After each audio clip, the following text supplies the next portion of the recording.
You are listening to Within Tolerance, a podcast for machinists by a machinist. I'm your host, Dylan Jackson of Protea Machining, and this week I'm very happy to welcome Ethan Perrin. How's it going, Ethan?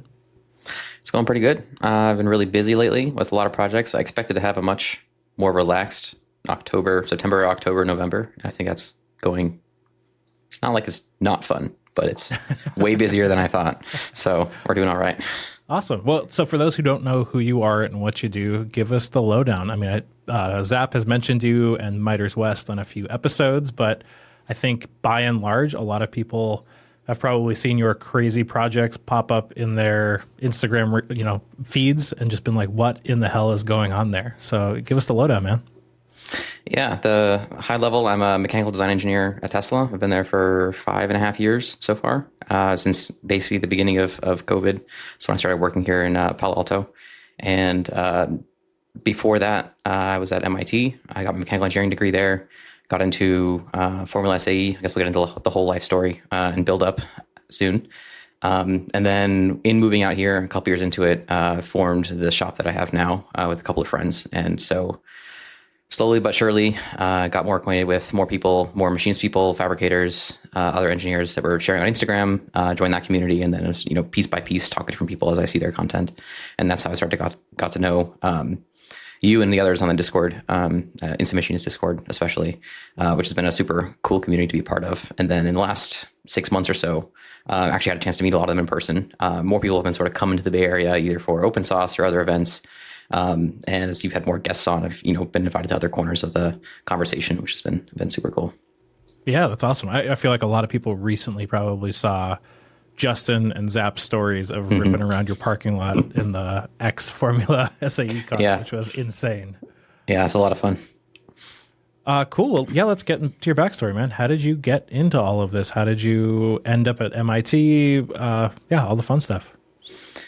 I grew up in Seattle area, outside of Seattle, in Redmond, where Microsoft is started. And my parents are from nowhere near there. My mom's from Kansas, large farming family, lots of cousins, lots of aunts and uncles. And my dad is from Florida, so the two flattest states, I think, in the lower 48.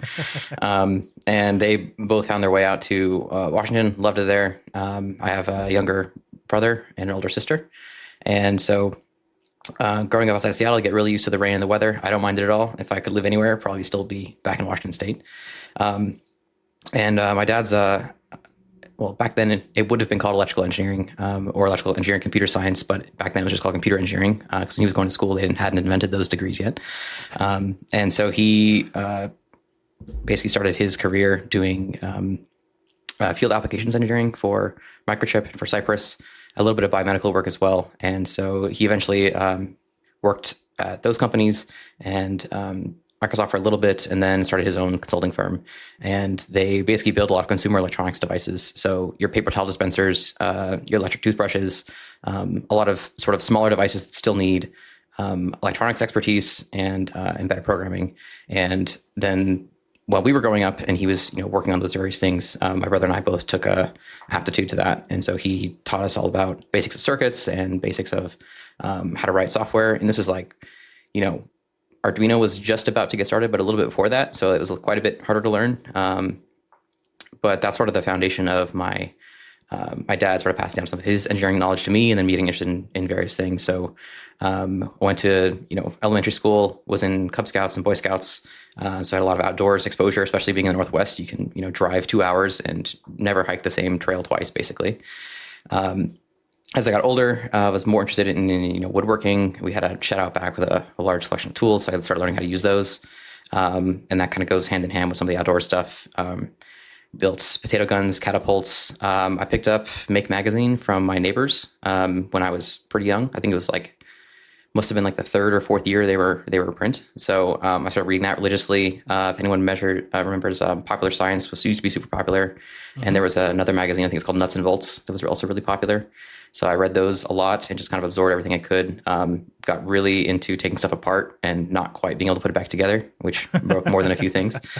And then, once you're in middle school and I started doing these science fair, not quite science fair competitions. And actually in the school that I went to, it was history competition. And two of my friends and I did really well at this like history presentation called National History Day. And everyone in the class had to work on a project and then compete. And if you did well, then there's a little bit of prize money. And we did actually really well. And then the first like main tool that I bought with that was a bow welder. And so I bought a Hobart MIG welder, and that led into a bunch of other projects. I thought I was going to get really into metalworking. I remember watching Adam Booth's videos when they were first coming out when he was still working at Motion. And then slowly going down the trail of like finding every person posting videos online. Make Magazine, Jimmy DiResta was there at the time. There's a lot of older YouTube people there. Woodworking, metalworking, kind of anything. I was just like, ready to make stuff basically. And then a little bit of electronics here and there without a lot of obligation outside of school before things get kind of serious in high school. You have a lot of time. So I, for a while, thought I was going to be an astronaut, then an architect, then an electrical engineer. And then I think by the time high school came around, I was pretty sure I was going to be a mechanical engineer, maybe do aerospace. And in high school, I went to the first year that opened of it's actually called the Nikola Tesla STEM High School. And it's a choice school that opened in my school district. And the point was, on the hype wave of STEM education and everything, they were going to open a STEM focused school.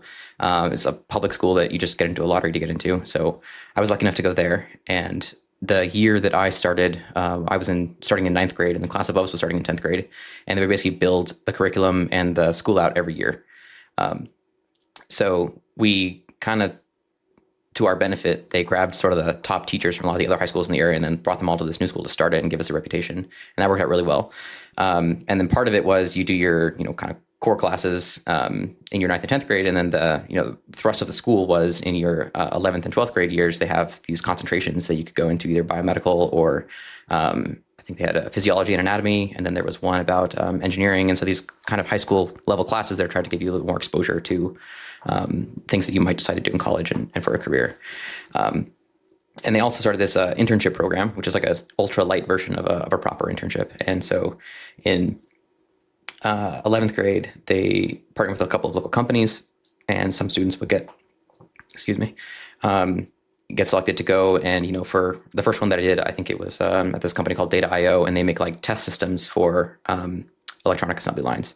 And so they would have a bunch of pick and place machines, and then they'd have QC fixtures that would, after the parts would get put in the pick and place machine, reflowed, assembled, and they would take the finished board and put it in these QC check machines and then make sure they worked. And we would basically shout at the technicians there, and they would show us like, here's the troubleshooting steps we go through, here's how we repair them. And so it just gives you a little bit more exposure to the industry. There was another group that worked with Terex Genie, which has a big office down the street, and those are the guys who make the man lifts and essential lifts and things like that. And so they built like a simple prototype of like an RC scale one. How did that work time wise? Was it like every day you would go for part of the day, or? It was once a week. So it was every Wednesday. School would end early essentially, and then at 12 to 3, 4 or so, depending on if you're going off site or if the mentors were coming on site to teach, then you'd have like that chunk of time. So it was only a few hours a week on one day basically. And then the one that like really got all the fame and benefit from it for me especially was one of my classmates, his dad worked at Aerojet Rocketdyne, which is, we have a lot of aerospace up the Northwest, a lot of Boeing and all their support companies. And Aerojet's one of the, oldest and biggest aerospace companies. Mm-hmm. And when he was in college at Texas A&M, he had worked on his, thesis engineering project was a liquid fueled rocket.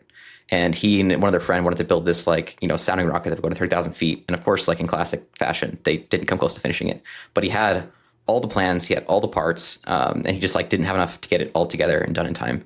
And so he was like, this is my opportunity, get my kid involved and all his friends in high school. And he convinced all of his, I think it was like 8 or 9 engineers at Aerojet to commit to sending their engineers to help, do this project as part of their outreach. I don't know how they signed on to that looking back at it, because it was a lot of their time, but I guess the volunteers were enthusiastic.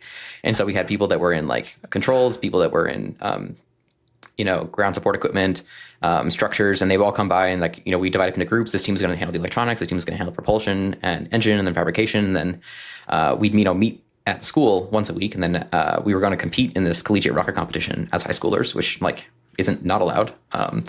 But it was ambitious and ended up taking us an extra year to get there. But over the course of that, it was all right, we're going to build a rocket. And they taught us the basics, but we don't actually have any formal education in most of engineering beyond the taste that we got and the physics that we got. We had a really good physics education at the high school.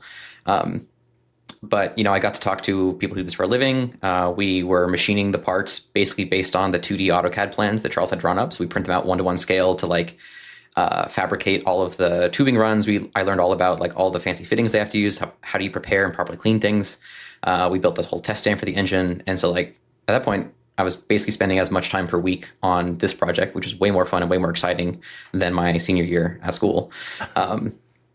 It wasn't like, overlapping with classes, but I was like, after school, you're going to go work on the rocket projects. It's like, you've got to get done and it's way more fun. Right. And we were, I also got my hands on first machine tools.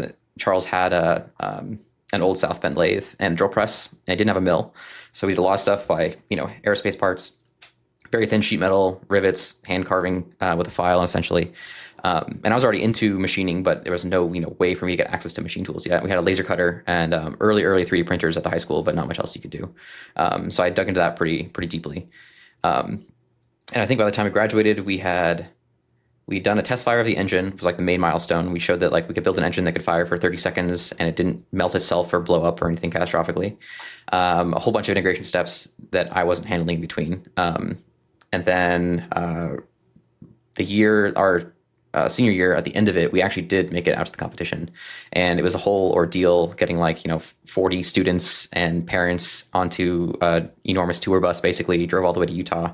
And it looked ridiculous because this rocket was safe, but in order to get off the ground, we called it lawn dart because it's acceleration was so slow. In order for it to be aerodynamically stable, you need a 40-foot tall launch rail. And all these other teams that are at colleges were using solid rocket motors, which are in a blink of an eye, they're going and gone.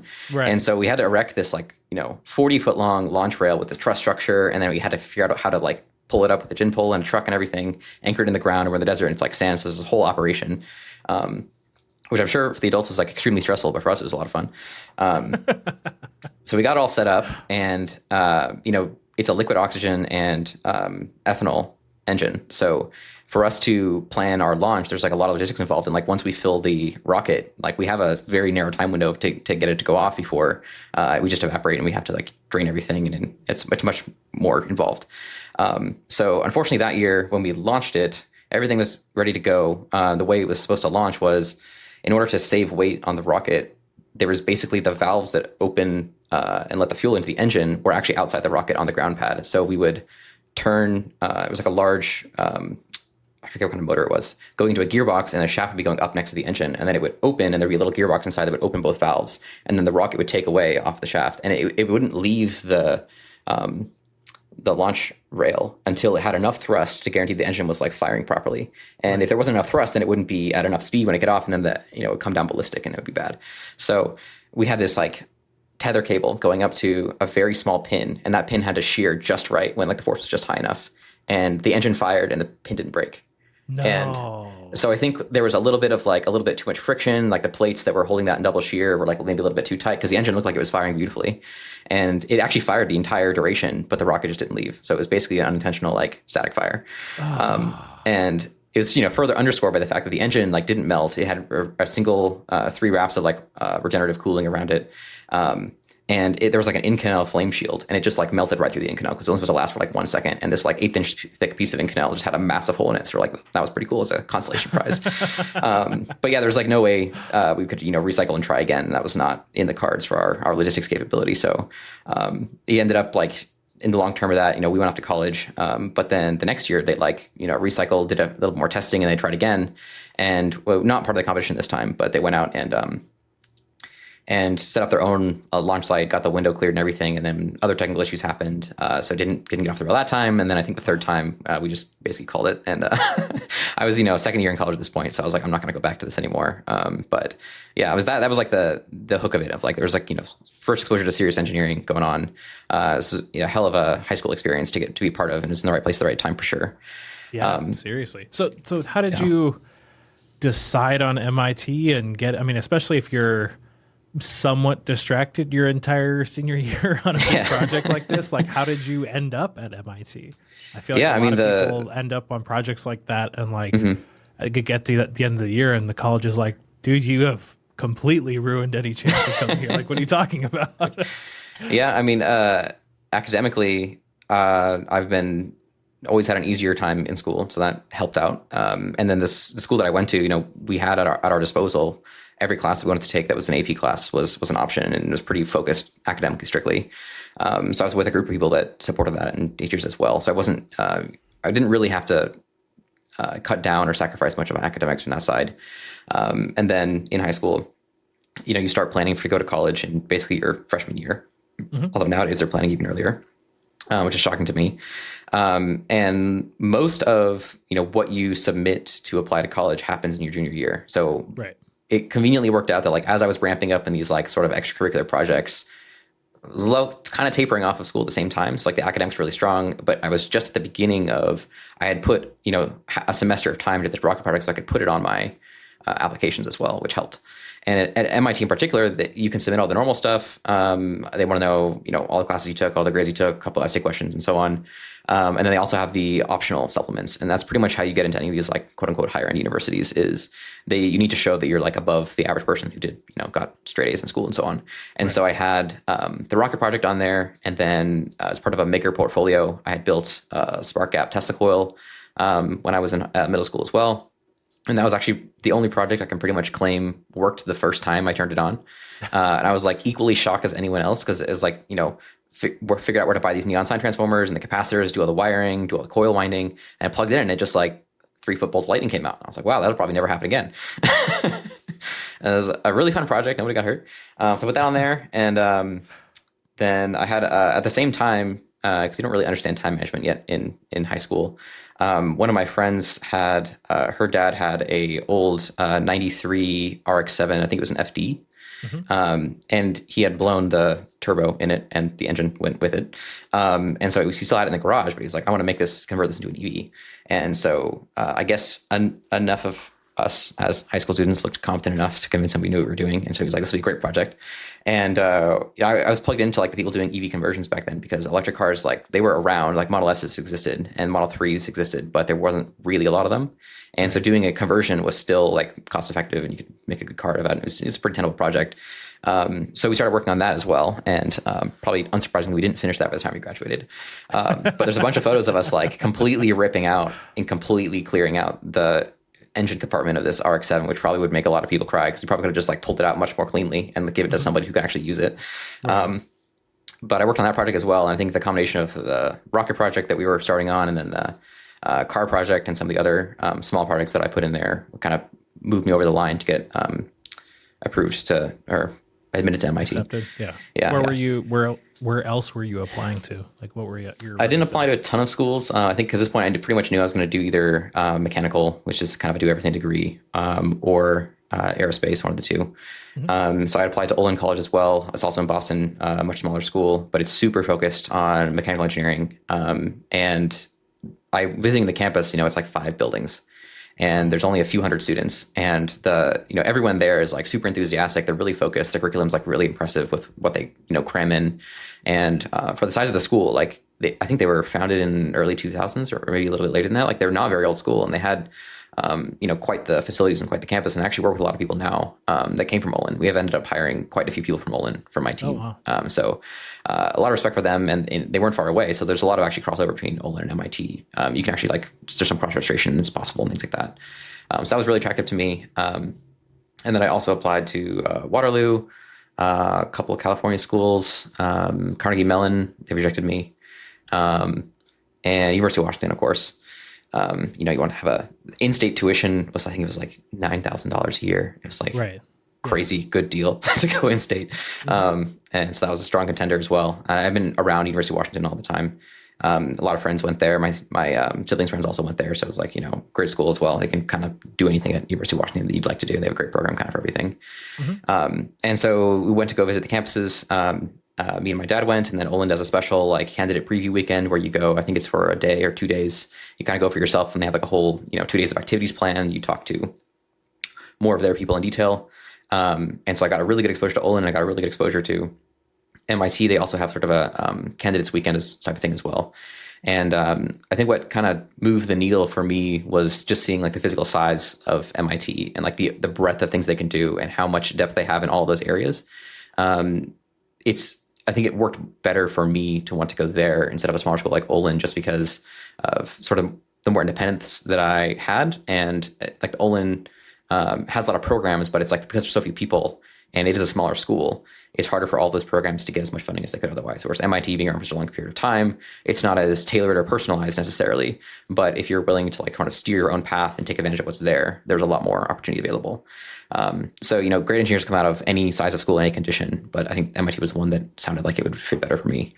And I ended up very quickly finding the Formula SAE team there. It took a couple of weeks.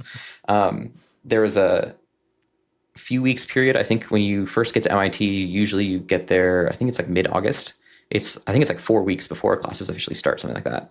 And there's a whole bunch of activities planned to help you like move in, a lot of events around campus so you can meet new people, learn like how to get around campus, how to get around Boston. Do you want to join Greek life? All kinds of things like that.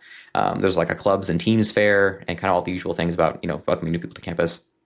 In that period of time, I was getting kind of antsy because I brought all of my machinist tools and things that I started collecting from high school. Mm-hmm. And I left a part out that in the tail end of my senior year of high school, I actually started working at a machine shop. Oh, really? I think 2 days a week, basically after school for like, 2 hours or so. I kind of walked in and was like, I'll sweep floors for $10 an hour or whatever the minimum wage is. And I'll do whatever, but I want to learn more about machining. And this is a place called Loader Instruments, and I think they're still in business. And they were pretty much tailoring mostly to the aerospace and tech market there.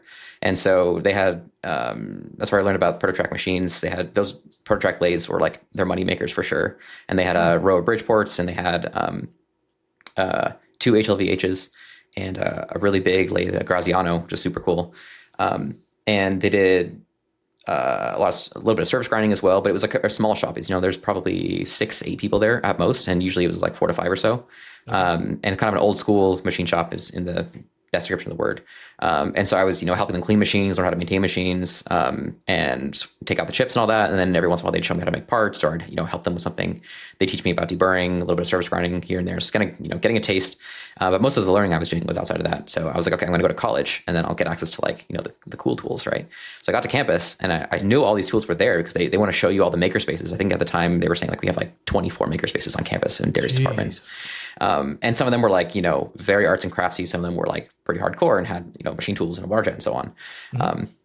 And so I was like, okay, how do I get access to any of these? And I was like trying to figure out how to do this because I'm sitting around on campus and I'm like having fun otherwise, but I'm getting kind of bored and impatient. And so I ended up figuring out that like if you do this the quote unquote correct way through your like you just go through the mechanical engineering curriculum, you don't really get any access to them until you take this class called 2007, which is where they teach you about the hands-on fabrication and machining, basically. And it's pretty lightweight. And there's like a shop called Papalardo that they have in one of the buildings that's like staffed by full-time people. And it's their job to teach you how to use the tools, and you make this robot thing for a competition.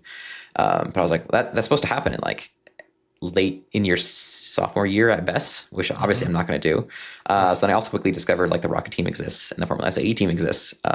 And in the process of figuring out where and what they were and when they were starting, I complained, I guess, to enough people in the right places that I got a meeting with Marty Culpepper, which if people who are into like the academics of precision machine design, Marty Culpepper was like, did a lot of work in kinematic constraint theory, exact constraint theory, and a lot of precision machining and that field of mechanical engineering. And I didn't know who he was at the time, but he was like the person who was responsible for their makerspace program. And so he was like heard that I was disappointed and kind of angry about like not having access to it, and wanted to talk to me. And so he told me like, go look in these areas. And Marty Culpepper is quite the character. I'll probably come back to a class that I took from him later. So then I found out about this place called N51, which is building 51 north of campus.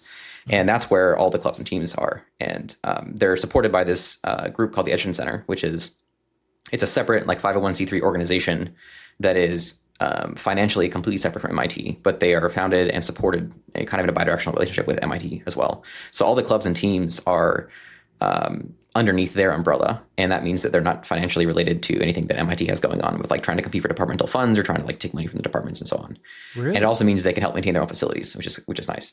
Huh. So it's not like they're not super separate, but they're separate in all the right ways, so to speak. Right. And so in that building, there's a 4x4 Omax water jet. There's 2 giant prototracks. There's a super mini mill and a VF2.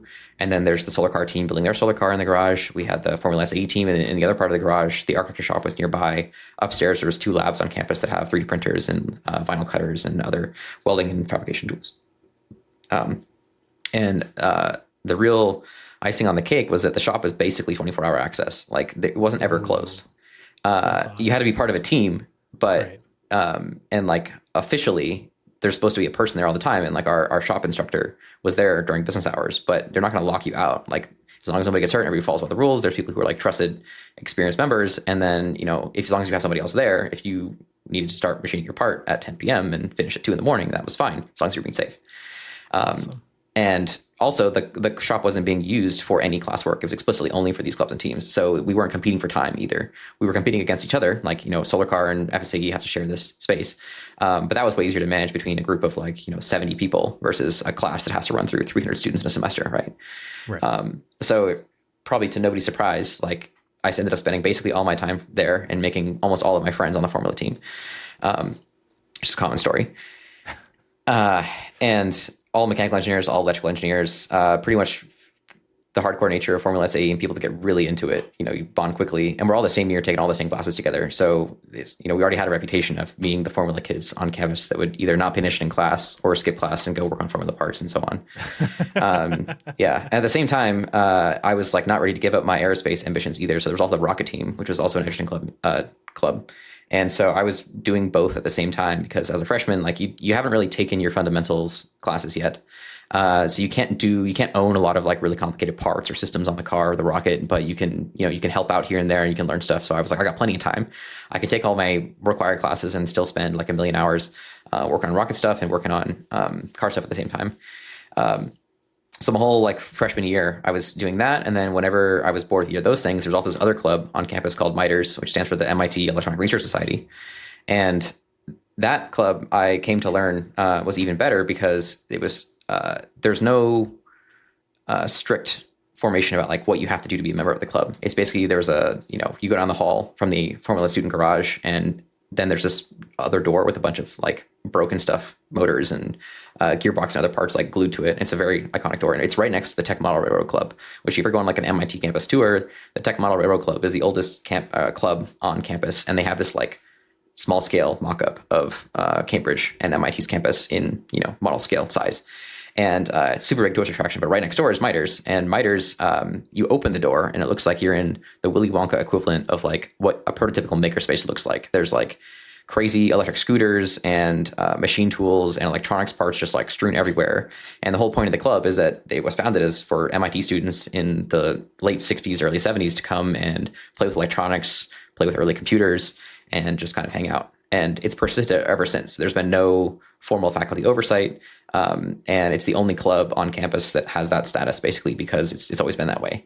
And so it's just a hangout place, basically. But it's you hang out and you end up finding people that are special characters. They're really into power electronics.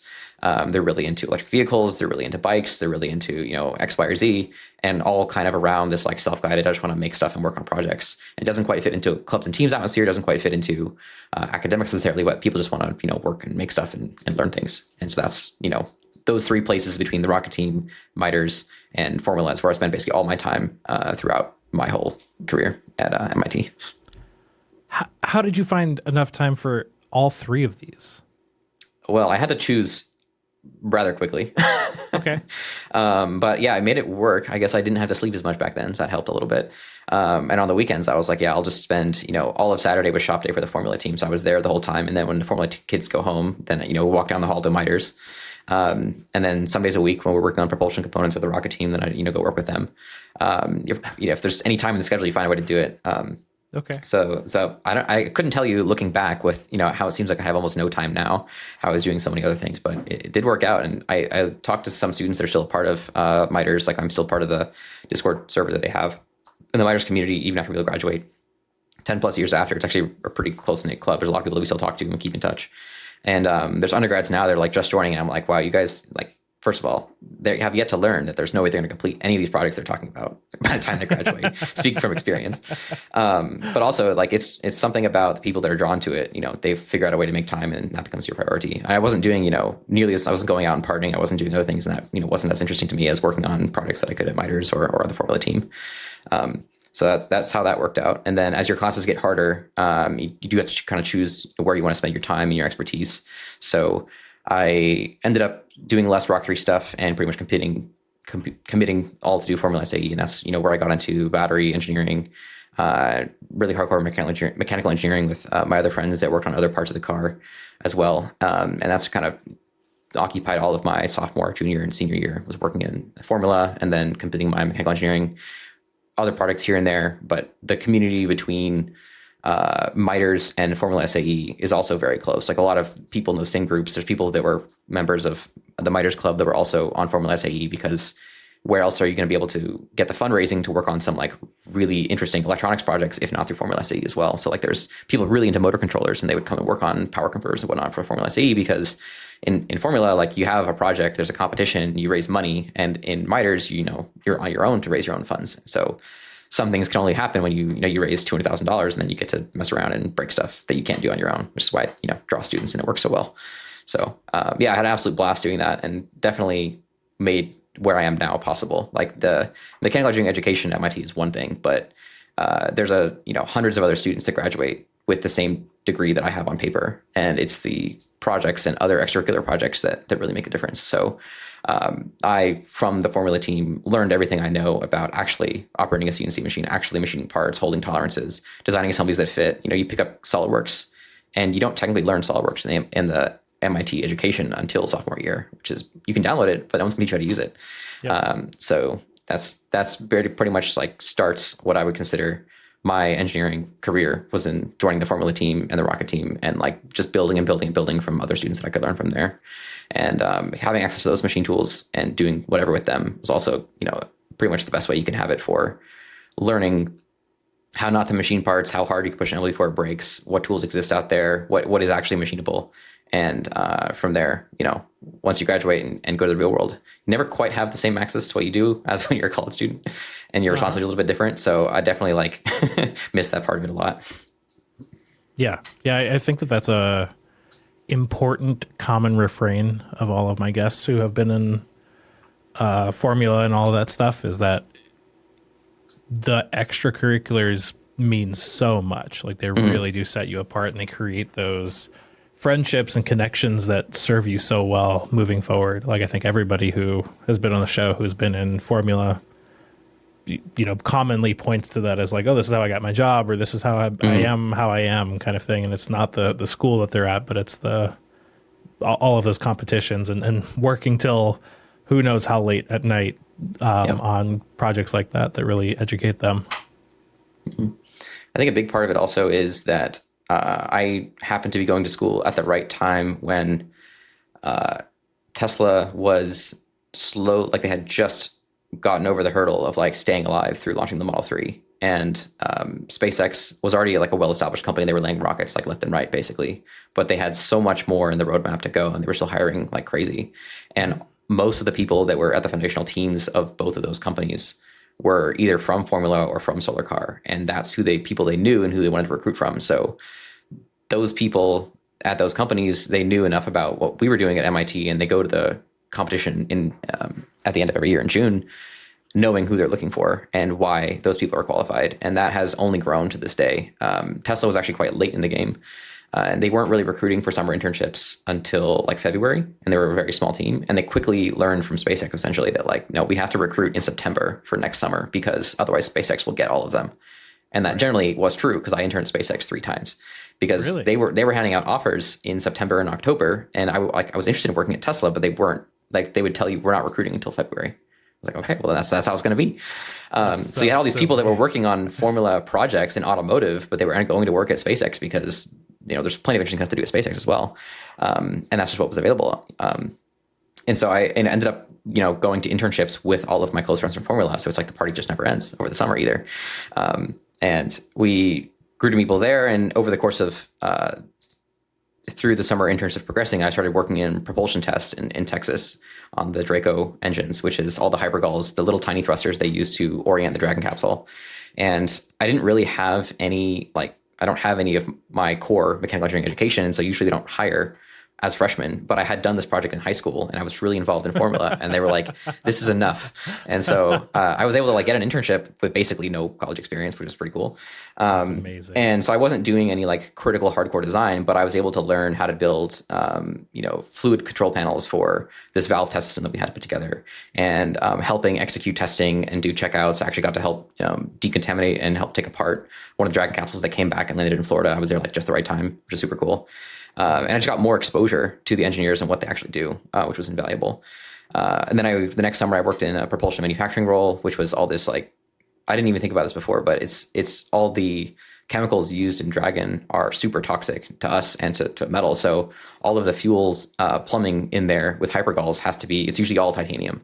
And so there's these like super thin wall, really complicated tube assemblies that have to route all of the propellants around Dragon capsule. And the capsule is like this, chopped off cone, and people are in the middle, and everything else has to be like swept around the cone. So all of the manifolds and the valves and everything is just like ungodly shape, weird angles. Nothing is flat or straight or perpendicular. And so they're building all these like crazy, complicated and curved fluid assemblies, and they're all orbital tube welded together. That'd be leak tight for many, many months on station. And anybody who knows anything about welding knows that the things don't stay straight after you weld them. There's all this distortion. So part of my project was to figure out like, how do we set up these weld fixtures to we cut all the tubes. They're like CNC machined coped tubes, fixture them all up. And all the fixtures were generated out of NX, like hand catted, slot into pins on the welding table. And then the fixture would be this like billet of aluminum machined at any angle necessary to hold the part at the right angle. So they ended up like making a deal with Protolabs, say, we're going to send you parts that are bigger than your work envelope, but we're going to send you so many parts, you're going to make this possible. And so you just like put the part where it needs to be in space and have the weld table in the assembly, and then like start with a block of aluminum and cut away what you don't need. And all these parts will show up, and their only purpose was to hold one part of one manifold on one welding table. Jeez. And I mean, the aluminum is cheap, right? These parts cost nothing compared to the program, so it makes total sense.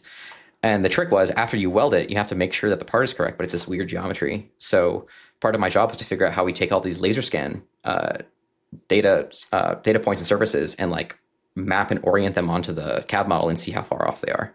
So I was exposed to like a lot of NX modeling early and some automation tools to like try and figure out how to line up these scans. It was not my favorite internship, but I got exposed to a lot of really cool stuff. Sophomore year? Sophomore year was the welding one, and then freshman year was all engine test. Wow. Which was way more fun. And then by then I also figured out during school, I started working on the battery in the Formula SAE car. So I turned down propulsion ambitions, also because I kind of saw a little bit more about what propulsion engineering was. It's kind of the dirty secret in people who are really into propulsion and rockets is that the engine is actually like one of the easiest parts of the rocket. Pretty much every other part of the rocket is actually way harder. And most of it has to do with like making the fluid handling system and then making the tanks and making the structure. The engines, we pretty much fundamentally solved how to make a good rocket engine, in the 60s. Right. And the physics haven't really changed much. And all of the new innovation about it is how do you make them smaller, cheaper, faster, more complicated. And so I kind of got over my ambitions of being a propulsion engineer pretty quickly. And I also learned that most of what propulsion engineers do is actually ungodly amounts of finite element analysis and thermal simulations and all of the stuff that I was less interested in. So other parts like, valves, actuators, electronics, power systems, that's way more interesting. Structures even, but, thermal modeling and finite element, I have respect for it, but it's definitely not what I want to sit around and do all day. Right. So on the Formula team, it's an electric FSAE car. And my good friend, Elliot, when I was a freshman, he was taking over designing the battery pack to try and get this team to actually make it and do well at competition for the first time.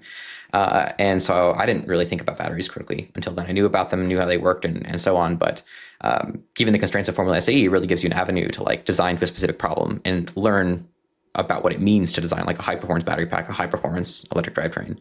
Right. And so I was watching him going through this process, and I was assigned a few parts as a freshman. Didn't really know how to do a lot. I dug super deep into manufacturing. I very quickly got super experienced on the Haas VF2 that we had, buying all sorts of tools.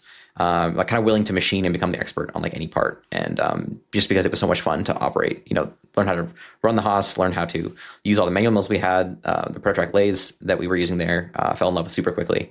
And that was like definitely one of the biggest draws, even more so than just the design aspect of doing the mechanical engineering on the car. And then as I got exposed to like, what does it take to build a really well implemented battery that's like safe, can deliver a lot of power, and is serviceable, then I was like, oh, this is a far more interesting problem, because it's like actually a merger of many different things. In battery engineering, it's not only like the battery cells themselves. Most people at first blush think it's like an electrical engineering problem. It's actually almost purely mechanical. You're dealing with like, how do you constrain the battery cells? How many cells do you need?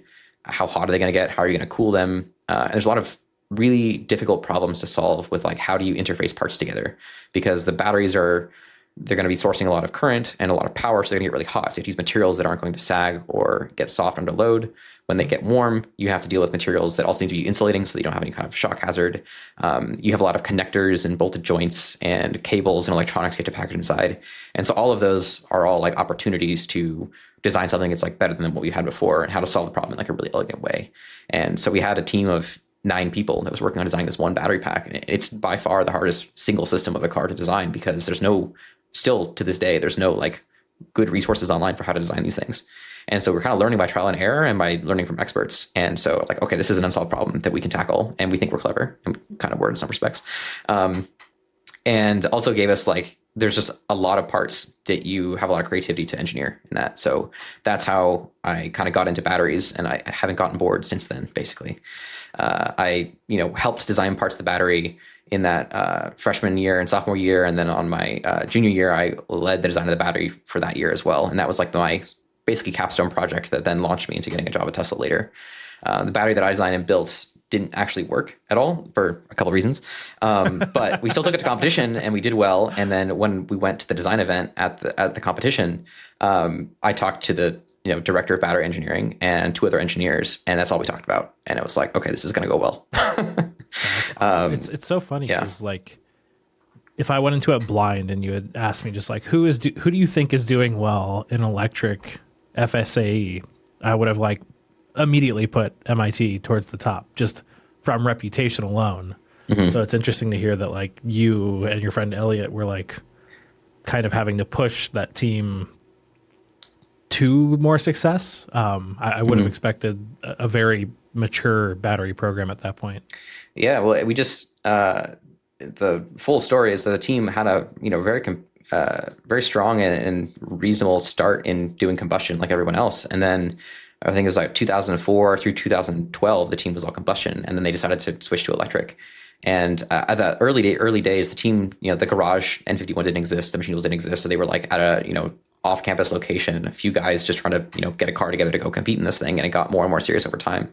So then in 2012, when they decided to switch to electric, that started, quote unquote, the dark ages of the team not finishing a car and being able to compete for 4.5 years, basically. And so I didn't know this because I showed up to campus and I was like, oh, there's like, this is a whole team here. Like, we're good to go. There's a car that's like technically working. Like these guys know what they're doing. I only learned afterward that like, no, I had to come at just the right time where there was like a critical mass of people that were a year or two older than me, had the right skills, had the right experience, and the right leadership of the captain at the time and the other older members, that like we had the right people at the right time and the right motivations to like figure out everything that we did wrong. They were able to steer the team to focus on like fixing those problems. And then 2017, we like completely killed it. Like we got the car working really reliably for the first time. We did testing. We went out to competition. We, placed reasonably well. At this point in the US, there was only maybe 8 or 10 cars that once they had got through all the technical inspections were actually running well enough to make it to the 20-kilometer race at the end. And so if your car like ran and didn't throw a fault or have any other serious issue, like you're probably going to place pretty well because the competition was that small. And it quickly grew after that. And then so we doubled down in 2018 and we're like, okay, now that we kind of know what we're doing and we have a stable foundation, that year we raised a ton of money. We built basically a version of the car that was very similar, but we made it lighter. We improved a bunch of different things and then spent so much time testing.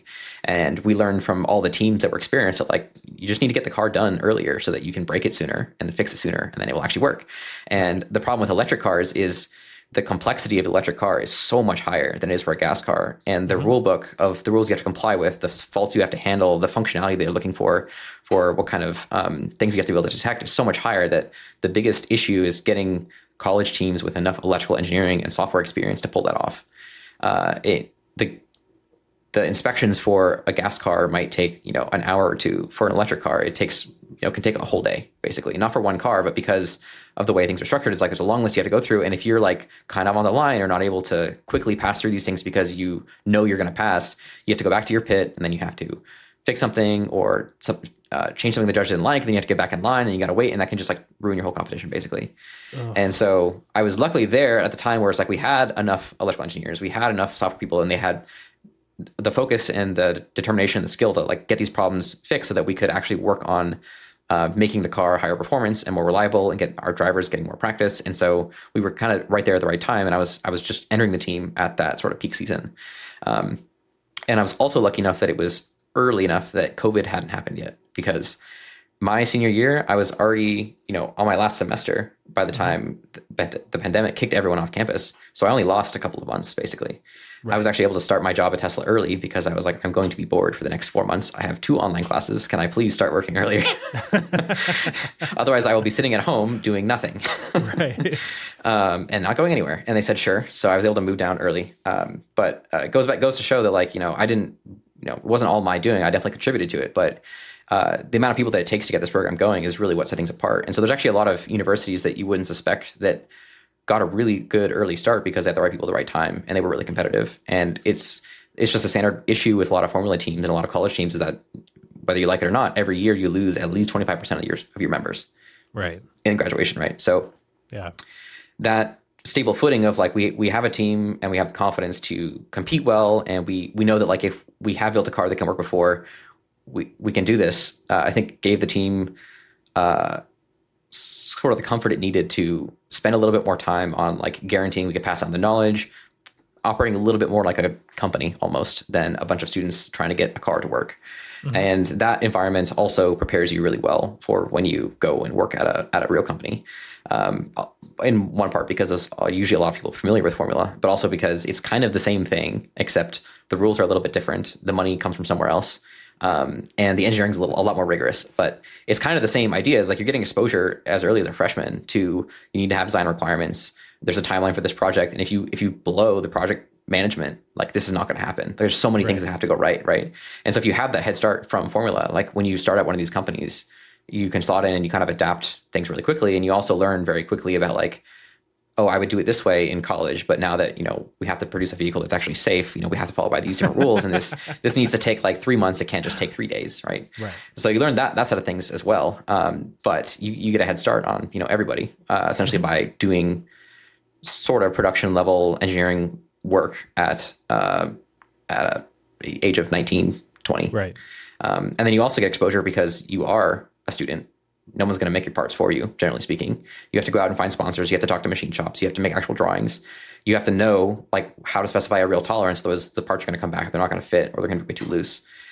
So there's classes that you take in mechanical engineering that's supposed to teach you about manufacturing, about injection molding, and about machining and casting and all that. And by the time you're a formula student, you've already been doing formula for 3 years, right? So you get to that class in the curriculum, and me and my 7 friends that have been doing formula for 3 years, we're just like a menace because we already know all this stuff about machining. We've been doing it. They want us to go like do it their way in their classes, and we like finish the assignment super quick and then go work on the car instead. And that kind of brings you back around to we spent time. A bunch of my friends, we spent time in mechanical engineering education. You take these like upper level grad classes, which is thinking critically about precision machine design with like Alexander Slocum. He's a professor there, and he teaches a few classes at grad level and a few at undergrad level, and he teaches some of the capstone classes as well. And so we got exposed to sort of the more academic and really rigorous side of engineering. And the infamous one is Marty Culpepper teaches a class called 272, which is you basically build a tiny lathe, and it's supposed to teach you about kinematic constraint theory and how do you do power calculations, stiffness calculations. You kind of apply your actual like engineering statics and material selection to an actual project. And he teaches the class in a very unique way, and I don't want to potentially spoil it for anybody who gets to take this class in the future. But the best part of that class was that at the beginning he tells you that he's like going to teach you things, but in the course of the class it's carefully structured so that like in the competition of building this lathe that every group builds one, at the end there's like a competition that's scored for points for like how accurate is it, how quick does it turn, how much power does it have, and a few other things like that. And then how well did you do the academic design behind it. he like reserves the right to like tell you things that are wrong and lie to you. And the rules are kind of soft in that like, here's the rules and there's things that you can't break. But if you think you have a really good reason for breaking the rules, you can try to appeal. And so we're like, oh, this is the best thing ever, because like as Formula students, like we have all these crazy ideas of things that we can do because we've been messing around, at miters in the garage forever. So we're like, we're just going to do this as hard as we can. And so we already knew how like, actual lathes were designed. And part of the class is you go into the shop and you like set up a dial indicator and you like push on the lathe and measure like how stiff is the cross slide, how stiff is the compound, how much worn out is there. You learn how to use like the CMM to measure how good the motion accuracy of your machine is. You learn about how to design flexures, and there's like this kit of parts they sort of give you that there's a lathe that you could build with these parts, but some of the parts are incorrect, some of them are extras, and some of the parts are like not defined, and they also give you CAD files, and some of the CAD files are like not fully correct either. So it's like by design you have to be rigorous, otherwise it's not going to work, right? So we had a blast doing this. The unfortunate part is this class is not taught every year. So I was lucky enough that when Culpeper decided to teach it, I was a junior and I was, had all the prereqs to take it. And I think I didn't teach it for a year or two after that. And then COVID happened. So I don't know if they're still running it now. But it's like the best class you could ask for if you're like really into machines and, mechanical engineering. So, and of course, like we self-selected our group of like all Formula people. So this was even better. And so it's this, I think there's a few MIT websites up about this class. But we knew from the beginning, like, oh, this flexure design is like super compliant. It's not accurate. It's like really hard to machine and fabricate. Like if you just machine your parts precisely, you can just use linear rails like the big machine tools do. And, these tapered roller bearings are like not precise at all, but they're probably good enough. But this like little Sherlin 3-jaw chuck that they give you for like a watchmaker lathe is like super inaccurate because it's a thread mount chuck, right? And so we're like, okay, so we're going to throw this out immediately, and we're going to go buy 30. You have a budget also that you can't break. So we're going to go on Amazon and buy one of these like $30 ER32 like straight shank extenders, and that'll be our entire headstock, because it's already mounted. It's ground well enough. That's better than this like thread mount chuck. And we can just like, it's hardened, but you can cut hardened steel with a carbide insert like a few times before you burn it up. So we like precision turned it to like slip it into the bearings. And then we had like such an incredibly stiff headstock. We're like, okay, now we got to do the same thing in the carriage. So we toss out the flexure mount, and they teach you in the class, like, if you just bolt things to linear guides, they need to be aligned really well, or they're going to bind. And you've like over constrained the motion. And that's true unless like you machine it really precisely, or you scrape it, or you lap it, right? And so we're like, well, it doesn't need to be that precise, because like we're not trying to make a really nice lathe here. We're trying to make a really competitive lathe.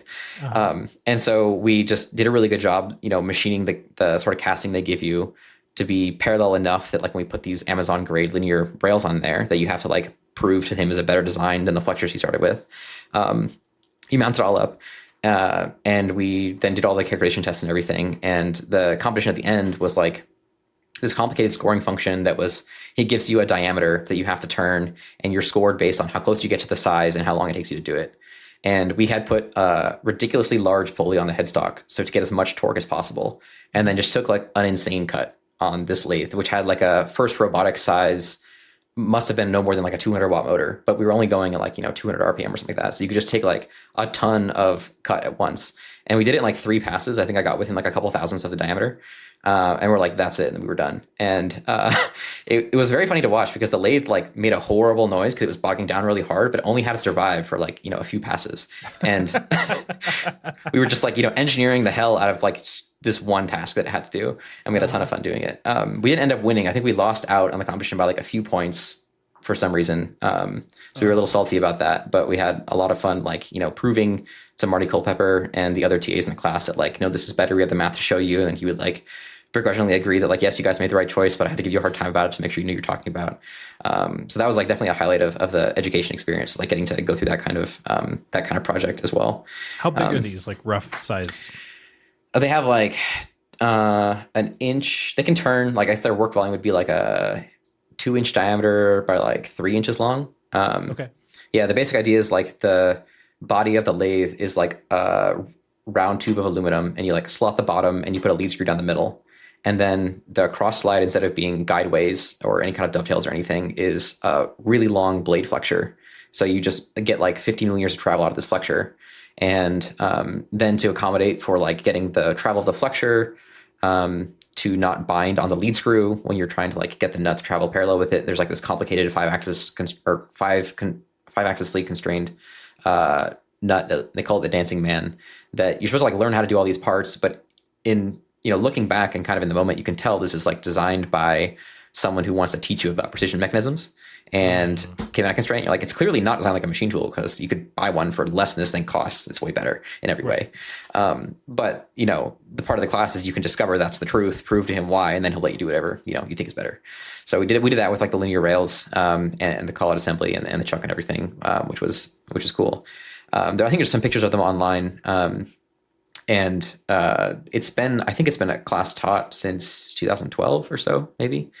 So people can look them up. They're kind of like an infamous MIT mechanical engineering project if you get into it. And there's a couple other like capstone projects that MIT is also famous for, mechanical engineering. That's 2009 is the name of the class, that has like there's a big performance every year about like a concept that your team delivers to competition. And the Formula students are kind of infamously looked down upon that, because it's like it's a big show and there's potential for some real engineering, but most of the projects are like pretty contrived and not very interesting to work on. So we always chose like the lathe class, or this other one called medical device design, where you actually work with some industry partners basically that have problems they want you to help solve. And so we worked on like a medical cream dispensing cap that was like smart, where it could like measure exactly how much skin cream you dispensed out of it. There was another team that worked on like this, I think it was with like Sumitomo or something like that. That was like a special kind of gurney that could like help get people out of certain situations or in confined space. So it had to be like able to maneuver like up and around certain corners or things. Like you could deploy it, strap a person to it, and then like slide them out of a confined space. So that was like an interesting mechanical design challenge. And there's a few other ones like that. So they're not like the ones that get all of the showtime from MIT's mechanical engineering degree program, but there's a lot of like other classes to take that are sort of more grad level that we spend our time in trying to, push the boundaries of what we knew and try to learn interesting things there.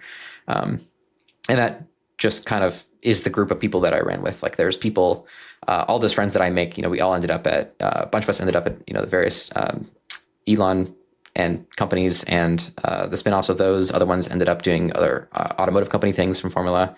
Other people went into satellites and space technology. And then a lot of my electrical engineering friends were also into controls and robotics. And the Cheetah Lab is at MIT, which also is one of the biggest places that Boston Dynamics hires from. So I had a lot of friends that went into that side of things. And a lot of them actually work here now at various robotics companies. So I really couldn't have asked for like a better starting point for meeting like these other hardcore engineers that I would grow to be like great friends with, and still to this day talk about, get engineering advice from and everything. So that definitely like from there grew to be everything that I have now.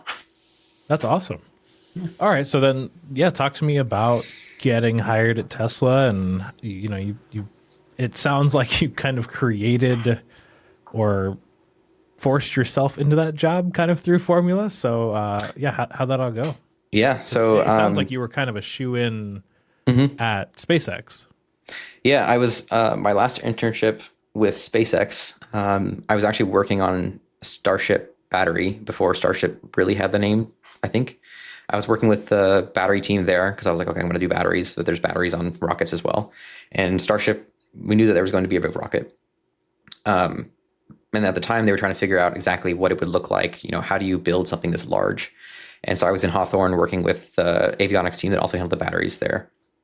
And I came to learn the battery team was quite small because Falcon 9 needed batteries as well, and so does Dragon, but they're quite simple and they don't make that many. So they can engineer in a little bit different way. And they have unique requirements because they only build a few, but they have to be like ultra reliable. And they'll build as many as it takes before they get like a perfect one, basically, because it just doesn't cost very much compared to the whole launch. So there was a team that had built the Falcon 9 batteries, which were this big, super simple. All I had to run was avionics and a few other things around on the vehicle, some valves, things like that. And then there was the Dragon batteries, which are like what's a good example? They're like about the size of like a large 28 or 30 inch monitor or so. And those, there was like I think there's 6 of them on a Dragon capsule that helped just get it to the capsule, and they could do some station keeping and maneuvers, but pretty, for docking to the ISS that has solar power, and Dragon also has solar panels, pretty low demands compared to, motorsports or things like that. And so we were talking about Starship, and we're like, well, Starship is going to be a ship that can go all the way to Mars, which is going to take 6 to 12 months. It's going to have to be able to launch. It's probably going to have electric actuators because because of certain scaling laws, forces required, doing things hydraulically for long periods of time can be quite difficult. And also just like the number of actuators you need. If you have 30 plus engines, having 30 plus hydraulic actuators is a crazy complicated fluid system, right? But electronics are super nice in that you just run wires and bus bars places, and then like that's your power transfer. It's very reliable, very solid state. It's not all these like, leaks and things you have to worry about. So we knew things are going to go that route, and then you have to handle life support for a long period of time. There was talk of these like this crazy, belly flop maneuver we've seen now where the rocket comes in sideways and then it has to quickly flip vertical. And the aero surfaces you need to do that are going to draw megawatts of power for only a few seconds. And then they would stop needing power once the rocket's in the right orientation. Right. And so there's going to be all these crazy demands. And it was really challenging to figure out like, how do you build a power system this large? Because we have the grid here on Earth, but the reason the grid can exist is because we can do everything at like really high voltage to transmit large amounts of power. In space, you can't do that because there's this problem in low gas pressure environments where you can get arcs that can draw out many meters at only a few hundred volts. And so the hardest part actually is when you're in atmosphere, you can do high voltage without like a lot of spacing because the air is pretty good insulation. And then when you're in hard vacuum, you can also do lots of voltage over a short distance because there's no particles in between. But in between the two, when you have this like low pressure or there's like some gas particles around, you can have these like crazy long arcs pulling out at as low as like 200 volts. And if you have certain gases, like if you're using methane and you're using hydrogen or oxygen, different gases will have different insulation properties, right? And so we were trying to figure out like, what does this mean for the power systems in the rocket if we need to draw like megawatts of power for a short period of time? And the answer was you probably don't want it to be more than like a few hundred volts. And if you need to do like a megawatt of power at like 250 volts, you need like a ridiculous amount of current. And in space, you also don't have like air to be cooling either. And the heat has to either go into the rocket where you need things to be warm, or it has to go out of the rocket when it needs to be cold. So it actually ends up becoming this like very challenging problem of trying to figure out how you handle building a battery big enough to have enough energy, can deliver enough power, but it's also super light and needs to be super long-term reliable. So how do you manufacture a battery this large as well?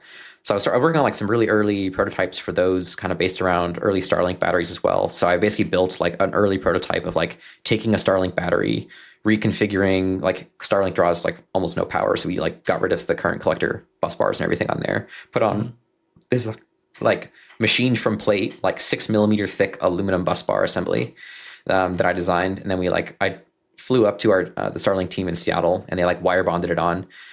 During that process, I had like made a mistake. It was this design where it's like you have all these cells in a grid and you need to connect them in series and parallel in a certain way. And so you end up designing your geometry by doing a bunch of patterning. But at some points in the pattern, you need to like delete certain instances. And I had missed one. And so like there was a part in the design where it was like supposed to be cut out. So these parts would be separate, and it was like connected by a link. So the machine goes to like connect the battery cell and weld it onto the bus bar. And then the wire bond just immediately like explodes because that connection was like shorted out. Oh, luckily, no. Being a wire bonder, it was like, it just fused and that was it. There was no like explosion or anything, right. Or battery cell explosion. But we're like, okay, great. We've already like attached this to the battery and it's already live. So like, what do we do? And it's like, well, SpaceX hasn't solved this problem like in a while, but they've done it before, which is where you just tape like everything. Like you cover the entire thing in Kapton tape. And then only the part that you need to fix, you like expose, and then you put the battery in the milling machine, and you just very carefully machine away the parts you don't want. And if you don't touch anything you're not supposed to, and you don't short out anything, it's totally fine. Are you serious? And as long as the chips don't fall anywhere they're not supposed to, which is why you've like taped everything up super well and you vacuum everything up, like it's completely uneventful. And this actually wasn't the first time I had put a live battery in a milling machine, because I actually had the same problem in college in a different way. But I was like, well, I just built this thing and I can either scrap it, or if I just like, tape everything very carefully and I don't touch anything I don't need to, and very, very carefully machine this one area, then like I can be on my way. And actually I've done that several times since then, also for Tesla, because it's like, if your options are like, do all of this work again at great pain and suffering, or do this like kind of a little bit sketchy thing and it'll work out. And so far we're 100% on the workout side. I love it. Yes, that's the SpaceX journey. And I came to learn by the end of my internship there, like they had a lot of very intelligent people, but also like the battery engineering there wasn't as developed. Like they were super dependent on Tesla for most of it, actually, because Tesla's whole business is based around batteries. We have a massive supply chain. Right. And so it's a natural extension that like being under the same umbrella, SpaceX could rely on Tesla's expertise in battery chemistry, in current collector design, in component selection of like how they were going to engineer their systems. And so I learned that like if you want to be with the experts where there's a 40-person team working on this all the time, then you need to go work at Tesla instead. Mm-hmm. And there's still people doing, fascinating engineering at SpaceX for Starlink and for Starship. But that's not, not the point in the chain that I wanted to work on, basically. So I got talking with the Tesla people and learning what they were doing, and then went over there to interview. And I also had an interview with Lucid and another company that does valves for spaceships as well, mm-hmm. and other spacecraft. But at that point, I was pretty sure I was going to work in batteries. I guess my skill set is best there, and I have more experience than most people, and it's still a very interesting problem. I got hired as a mechanical design engineer, and I designed parts for the Model S. So when I had first started in 2020, then the team was just starting to do the Model S refresh that became the Model S Plaid. And so I was working on bus bars for that. I was working on test engineering. In order to design these batteries and have really high performance, a big part of it is making sure we have like a really, really rock solid understanding of exactly what in the battery gets hot and when. And the way we do that is we do modeling, and we have pretty good intuition of having built several batteries before about what parts are going to get hot, and we have simulation tools. But in order to bring those models to be super accurate, you have to build a test article that's like exactly what's in the model, and then you have to put a crap load of sensors on it. And so we build an entire module or an entire battery pack, and you'd put 300 or 600 thermocouples on it, like every single node where you want to know where temperature was. And this all has to be done by hand. And so you end up like one of the first things I did was I learned how these tests were run. And it's like, a stack of DAC cards that are, 12 inches tall.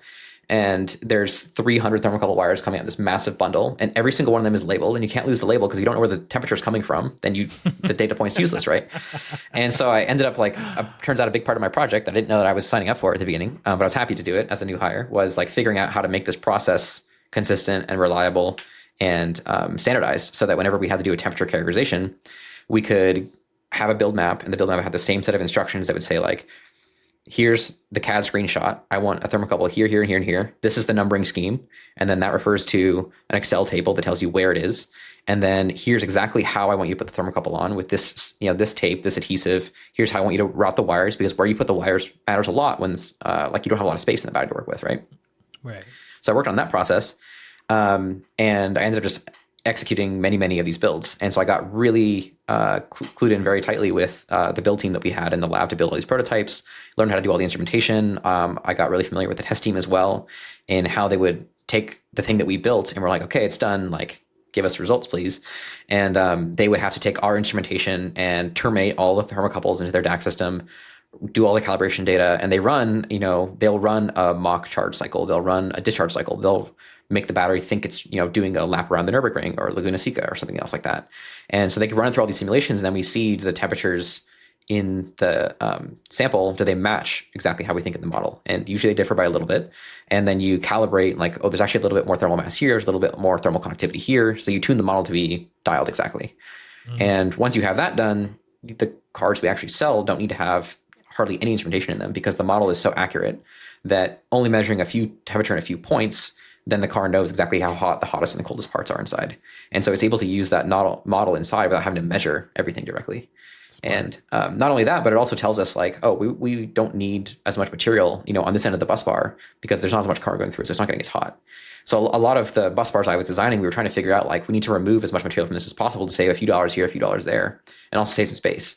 So there's a lot of like little optimization like that going on, and a lot of manufacturing optimization as well, to figure out like, do we need this material here? Can we bend the bus bar down like this? Does it need to be copper? Does it need to be aluminum? And that's kind of where like the engineering side of it comes into play.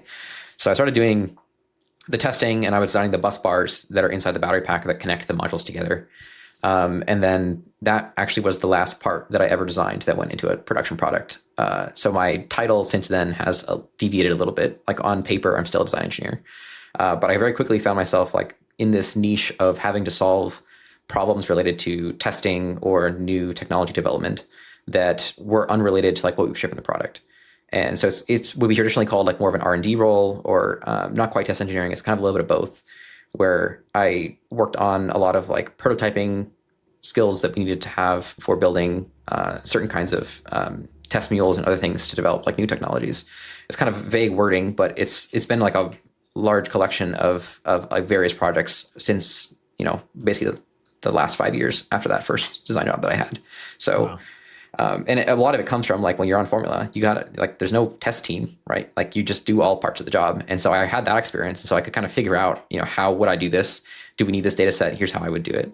And from my prior experience, from my, growing up with my dad's electrical engineering knowledge, I kind of carried that with me throughout. I was familiar with electronics test equipment. I was familiar with power supplies. I was familiar with like, kind of everything that the test team was using to do reliability testing, everything that our, like abuse team that we call it. And they basically do all the hardcore safety testing. Like they actually have to break our products and see how they break basically, and set them on fire and how long do they burn and do all of the like, really bombastic things that you see in the news when an EV catches on fire. We do all that intentionally for months and months and months to make sure that like it fails in the right way. And so that's the abuse team. And I work with them and like they use special equipment and they have to build certain setups to collect certain amounts of data. So I kind of got familiar with working with all these teams.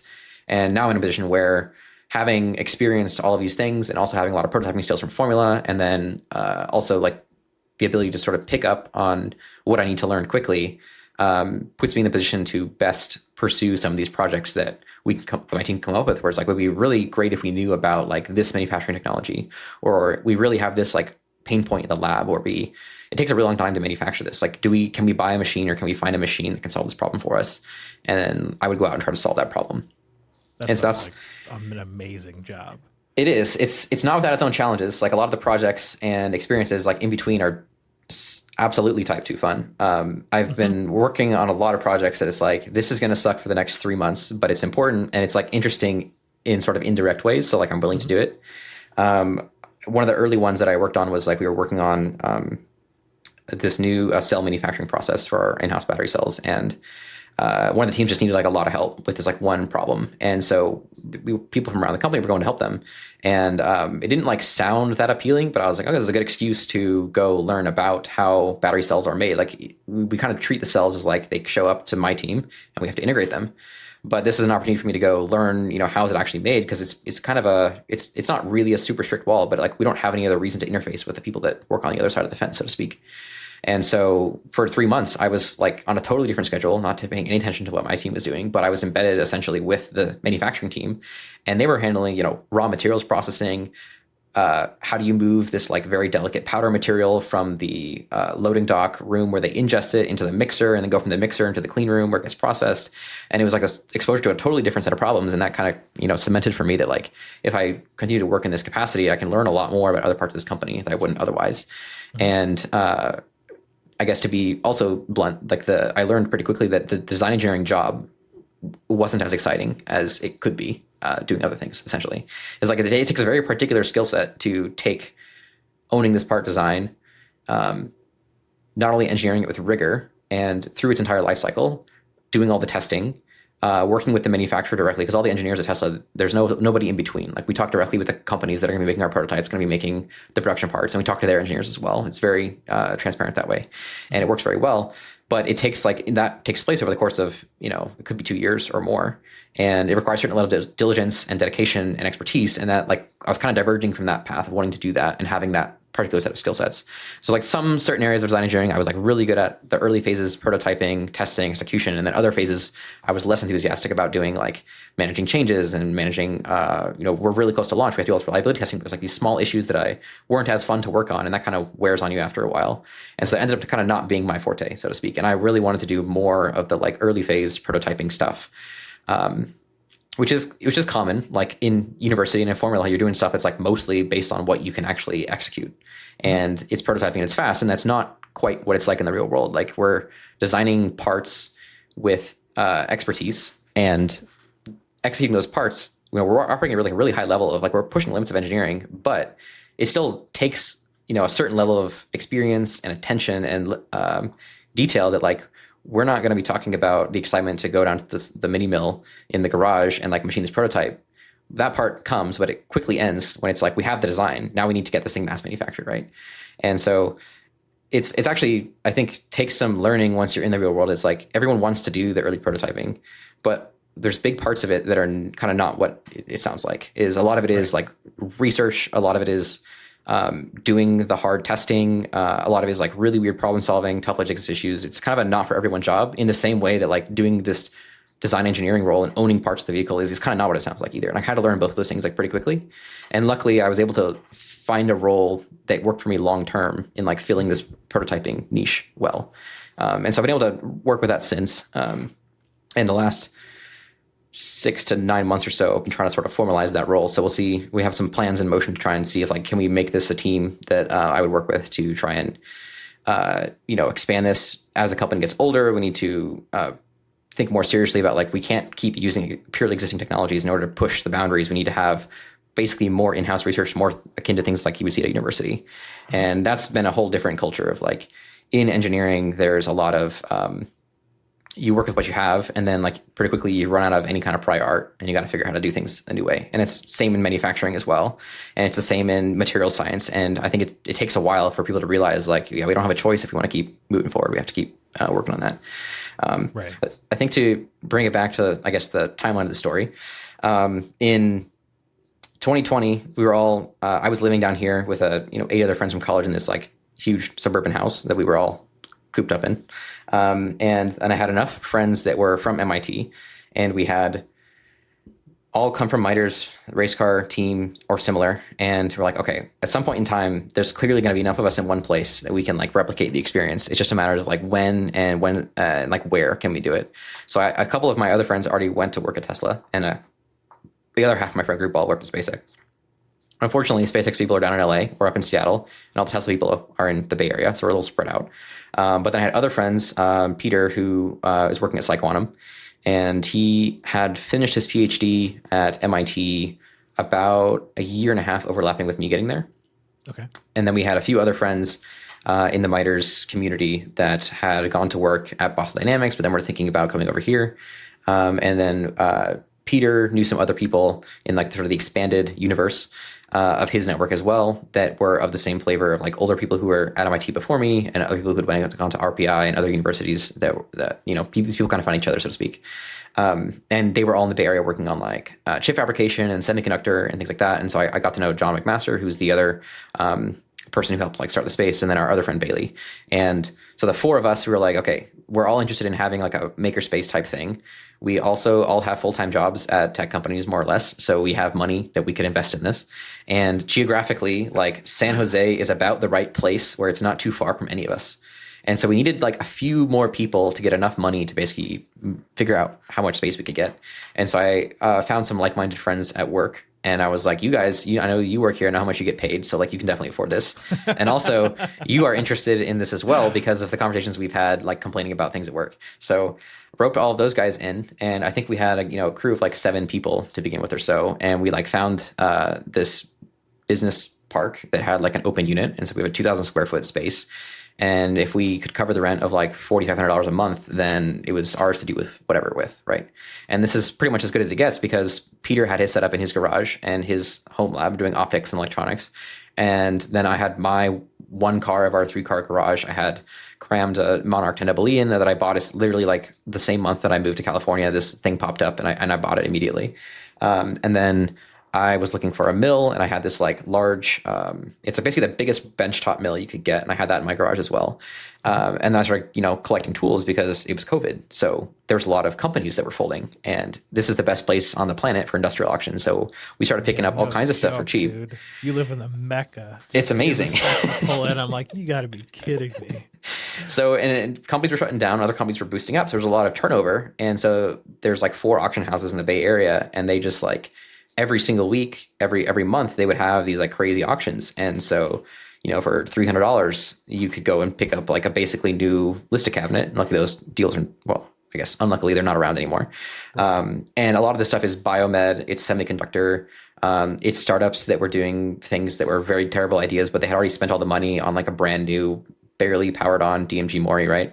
And so there was like all these Doosan's and everything that were showing up, and like we couldn't afford those or have a place to put them, but there was tooling and there was service plates and there was indicators and all kinds of stuff like that, in combination with people that took this opportunity to retire. So you have all the people that worked at these companies like, all right, well, I'm just going to retire now and close down my small machine shop. So I was going around those places as well. And I had, needless to say, far more tooling than I had time to use. But I was like, okay, I'll need a space, and then I can buy, bigger equipment and 3-phase equipment and so on. So we found this place, and as soon as we like committed to the lease, basically, then I was already buying stuff that like wasn't going to fit in my house. We had a month or two to move on, but I had already like I think a month or two before I had bought the track 2-up CNC mill. I found it. I found out about this machine. I don't know. I think it must have been 2018, 2019. It was like the smallest. It's a Prototra or Southwestern Industries 2-up, and it's like 30 inches wide, designed to fit through a door, and it can collapse to like 7 feet tall. So if you want to, you can like fit this through pretty close to a human-sized door in an average building. You can definitely fit it through a garage door, isn't it? It ships with a pallet jack under it, like on the crate. So the whole idea is they call it the 2-op because you're supposed to like pick this machine up and you just wheel it and put it next to your VMC. And then when you're done with your top 5-side machining, you flip it over and you put it in your second op machine, which only has like a 13-inch cube work volume. It only holds 8 tools, but it can do, remove your top hat and do your backside chamfering and facing or whatever else while your VMC is working on the next main operation, right? But it's also a fully self-contained VMC. So it doesn't have a lot of features being a Prototrack. It doesn't have really much more than like the bone stock G-code you need to run a small machining center. And the UI is terrible and the controller is like built in and it runs on Windows XP. But it's tiny and it has a tool changer and it has flood coolant and it has a 5,000 RPM spindle and it's BT30. So it has kind of all the basics you want. And you can program it in G-code from Fusion. So like, we're off to the races. But these machines are really uncommon because they kind of fit a certain niche of shop and they don't come up very often. But there was an auction house that had one in LA. So I went down and checked it out. And I came to find it was actually being used by Southwestern to make their own parts. And really? They were the previous owners. I was like, this machine's probably fine in that case. Yeah. It was very dirty. Like they didn't clean it at all before they like gave it to the auction house. And the auction or the machine dealer just like removed all the visible chips and that was about it. But like there was chips crammed underneath the weight covers, as I'm sure people are familiar with. And they had just like turned the machine off and then like got it out the door. So there was still like coolant stuff everywhere. But I shipped it up here and then dug into it, cleaned it up. I was going to take the whole thing apart and clean it and on all that. And I found out like the Y-axis rails, it has an unusual arrangement where the Y-axis trucks are actually upside down. They're hanging on the bottom side of the linear rails instead of being on the top. Really? And I don't really know why they did this. Like they could have just put, the casting and then the rails and then the trucks and then the table. But for whatever reason, it's like casting, truck rails are on the bottom and then trucks are on the bottom of that. And there's this like big U-shaped casting that holds the table. So it's like this circular table on top going around the casting. Very unusual. That's bizarre. And I just don't know why they didn't do it the other way. But as a result, like the coolant kind of like soaked into the bearings and then it just like, they turned it off with the table in the back and it sat there for at least a few months. And so like that spot on the rails was just like rusted out. Yep. Luckily, like Prototrack is actually, or Southwestern is quite good with replacement parts. Like you can download a manual, a full parts list and everything and buy almost everything from them. So I was able to buy a set of rails for $800. And in order to do that, you have to take basically the entire machine apart, unfortunately. So all the sealant for all the entire enclosure has to come off. Pretty much the entire top half of the machine has to separate from the enclosure. And then you take the whole casting out. And I was like, I guess I'm going to learn how to reline a machine. I'm going to learn how to like do all this stuff that I always, read about and saw in videos. But how hard could it possibly be? Because like somebody did this the first time and like I have an indicator and I have a granite square that I just bought for this purpose. So went through that process of like figuring out how to line things back up, which was, I think I spent 3 nights trying to figure out why my indicator like kept going the wrong direction. And it's just like, things are just so backwards and you're trying to do an alignment between like I was trying to like re-square up the Y-axis to the X and the Z. And like you move it one way and then you tighten everything back down and you go to measure it again. Like it just keeps getting worse. I don't understand what I'm doing wrong. And it, after day 2, it like finally clicked. I'm like, I've just been moving things in the wrong direction and thinking about it the wrong way. So I got hands-on experience with that. And so after I got that machine, I already knew we were going to move it to like this industrial space once we got it all set up. So I didn't spend too much time playing with that other than like getting it running. I had already found a deal on like a massive scroll compressor from a bio facility that was like, they had already budgeted to replace the compressor every 10 years, whether it needed to or not. So they were like, they were like, we have replaced this compressor. I guess they just gave it to the company that was supposed to do the replacement. So the guy just sold it himself on Craigslist. And it's like a Atlas Copco 10 horsepower scroll compressor. And the cool thing about the scroll compressors, I went really deep into like, which compressor am I going to buy? I'm going to buy a compressor. And the scroll compressors are cool because they have basically no maintenance required. Like the scroll elements inside on like a screw compressor don't touch. So there's no contact. They don't need oil immersion lubrication. They're like, there's a little bit of grease in there that are grease for life, but there's no massive oil cooler that you have to deal with. You don't have to change the oil every year. There's no oil filters. So it's very simple. There's some downsides in that, like they're not as efficient at CFM per like volume of compressor. So this compressor is 10 horsepower, but only outputs like 28 CFM, whereas an equivalent Kaiser screw compressor would be like 45 or 50. Right. But they're also super quiet. And so this compressor has like 2 inches of foam on every side of it. And it has a muffled intake and everything. So like you can stand next to it when it's running at 10 horsepower and you can have a normal conversation, no problem. You can even whisper next to it and it's totally fine. That's so amazing. I didn't second guess myself on that one. I bought that, rented a U-Haul and picked it up and pulled it back to my house. It runs on 3-phase power, so I couldn't even turn it on. And then it was just the compressor. So I started building, like I need to get a receiver tank and I need to get a dryer for it and all that. So I took this as an opportunity to build a way fancier than necessary, like skid, by buying an old piston compressor. I saw a video from Barzy Industrial about how he refinished the inside of an old compressor tank by basically like building a trunnion for it and then spinning it like a rotisserie, filling it with gravel, sand, and soap, and then it just like scrapes off all the rust on the inside. Right. So I did that in our driveway. Tumbler, basically. Yeah, pretty much. And it's really scary because like I hooked this thing up to like a AC gear motor with like a big pulley, and it's just spinning at like 80 RPM. And this thing weighs like 300, 400 pounds, but it's like, had some welded up steel on to support both ends, and it was just spinning around. And like, sure enough, in an hour, all this rusty water comes out and you peer inside the tank and it's like completely spotless. Right. And then of course, the next fun part is like you dry it out by sticking a leaf blower in the port of the tank and just waiting for all the water to come out. You paint it by just dumping the paint in and spinning it. And then you're done and you let it cure. So I did that, painted the outside. I found a used like air dryer that a machine shop was getting rid of. And it was like the classic story of they put the air compressor in the corner, then they put the air dryer like on top of the compressor, but also stuck in the corner. And then there was like a Bridgeport next to it that was like shooting ships into it all day.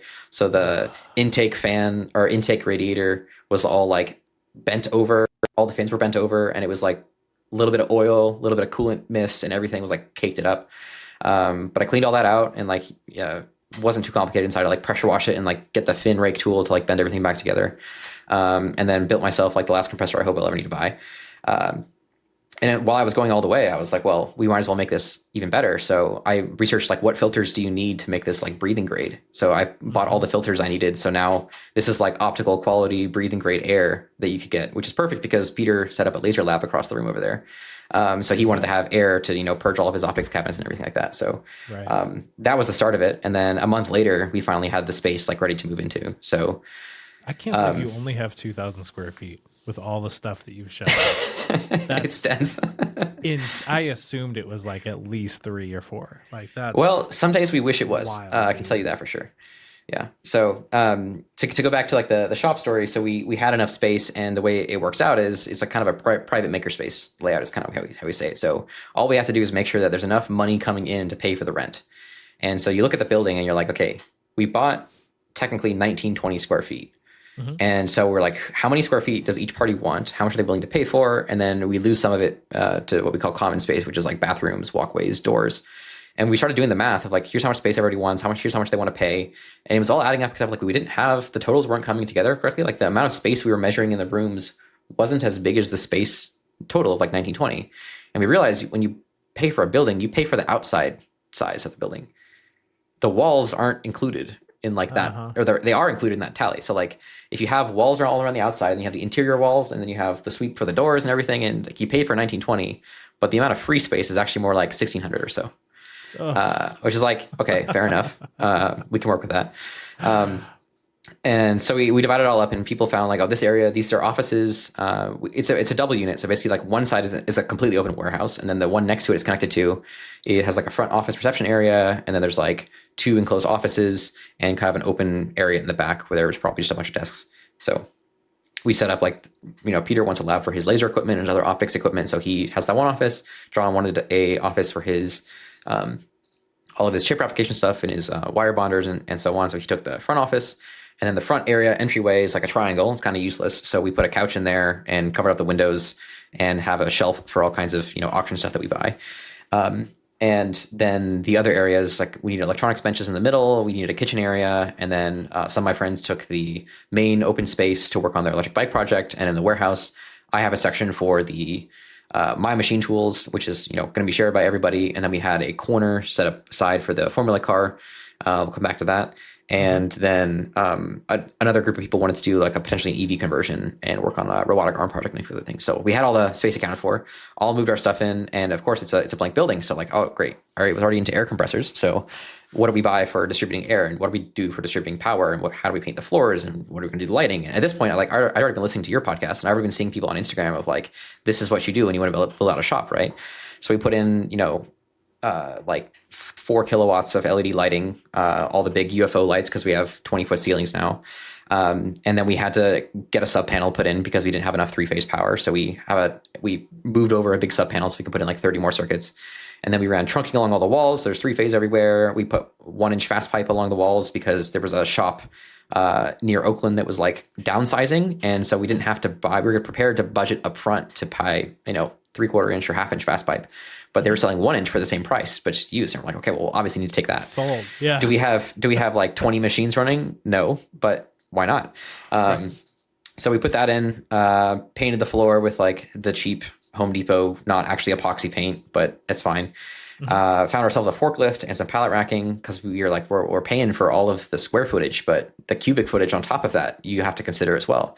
And you can't really do much with a 16-foot ceiling besides putting us a mezzanine at least. So we found a restaurant supply place that was also closing down from COVID losses. And so we bought their forklift and disassembled the pallet racking from their warehouse and just U-hauled it over to our shop and like put it all back up. So we have a mezzanine that is, it's 109 inches because the drag chain of my CNC mill, when it's all the way up, is 108 inches. So we put 1 inch above that and then crammed everything else in above it. And so there's a storage mezzanine that goes all the way around the warehouse of the shop. And Peter has, I think, like 200 boxes of any electronics equipment, tubing, fittings, connectors, like Arduino supplies, anything you could want in his collection, he probably has somewhere. And to his credit, it's all like in boxes, organized on shelves, and you can like mostly find things in it. So if people have seen Mythbusters and you've seen like Jamie Heinemann's M5 Industries, like wall of boxes, it's basically that, but the boxes are gray and they don't have as fun names necessarily. So he moved all of his stuff in up there, and that frees up space on the ground floor, which is like the prime real estate, right? So we've got, I moved my machine shop in, and at this point, I'd already been, buying Lista or Vidmar cabinets as fast as I could because the Harbor Freight cabinets are great, but they only last you so long when you want to start putting pounds and pounds of tooling in there. And so piece by piece, we just started building out like, now that we have this building, like we can go wild with whatever we want. So we started, buying all the nice lab tables, all of the, other things that are fun to have, like we have RGB lighting is like strewn all the way through all of the pallet racks. So whenever we have a Christmas party, we can like light up the whole shop that way if we want to. Now that we have a forklift, if you buy something at an auction that weighs 2,500 pounds, you can just unload it with a forklift. It's no big deal. As long as we don't put anything out of reach of the forklift and it gets stuck there, then we're good to go. So really like having an industrial space that's not part of your house, having a forklift, it really opens up a lot of possibilities. And since then it's been like pretty much as fun as you can imagine. It's insane. Like watching your stories and your posts is always so funny because it's like, well, what random shit is he going to get into this time? Like it's always something that like, if you gave me a list of guesses, I would not, I wouldn't get close, like. Yeah, I think that it just really speaks to like one of the main goals that we had here. And we were very intentional about it. We didn't just kind of like slap this together. We waited to have the right time to get the right people involved. And there's sort of an intentional filter built in of like, we don't want this to be an open public makerspace either. We kind of want it to be a small community of people that we know and we trust. So we don't have to worry about all the problems that big makerspaces have. And I've been around the country and around various universities and long enough at Tesla at least to see how this kind of goes when you try to put together a shop or a makerspace or something else like that. Is there's a lot of people with a lot of enthusiasm that want to do it, but they underestimate how much work it takes to maintain and how to get a full experience out of it.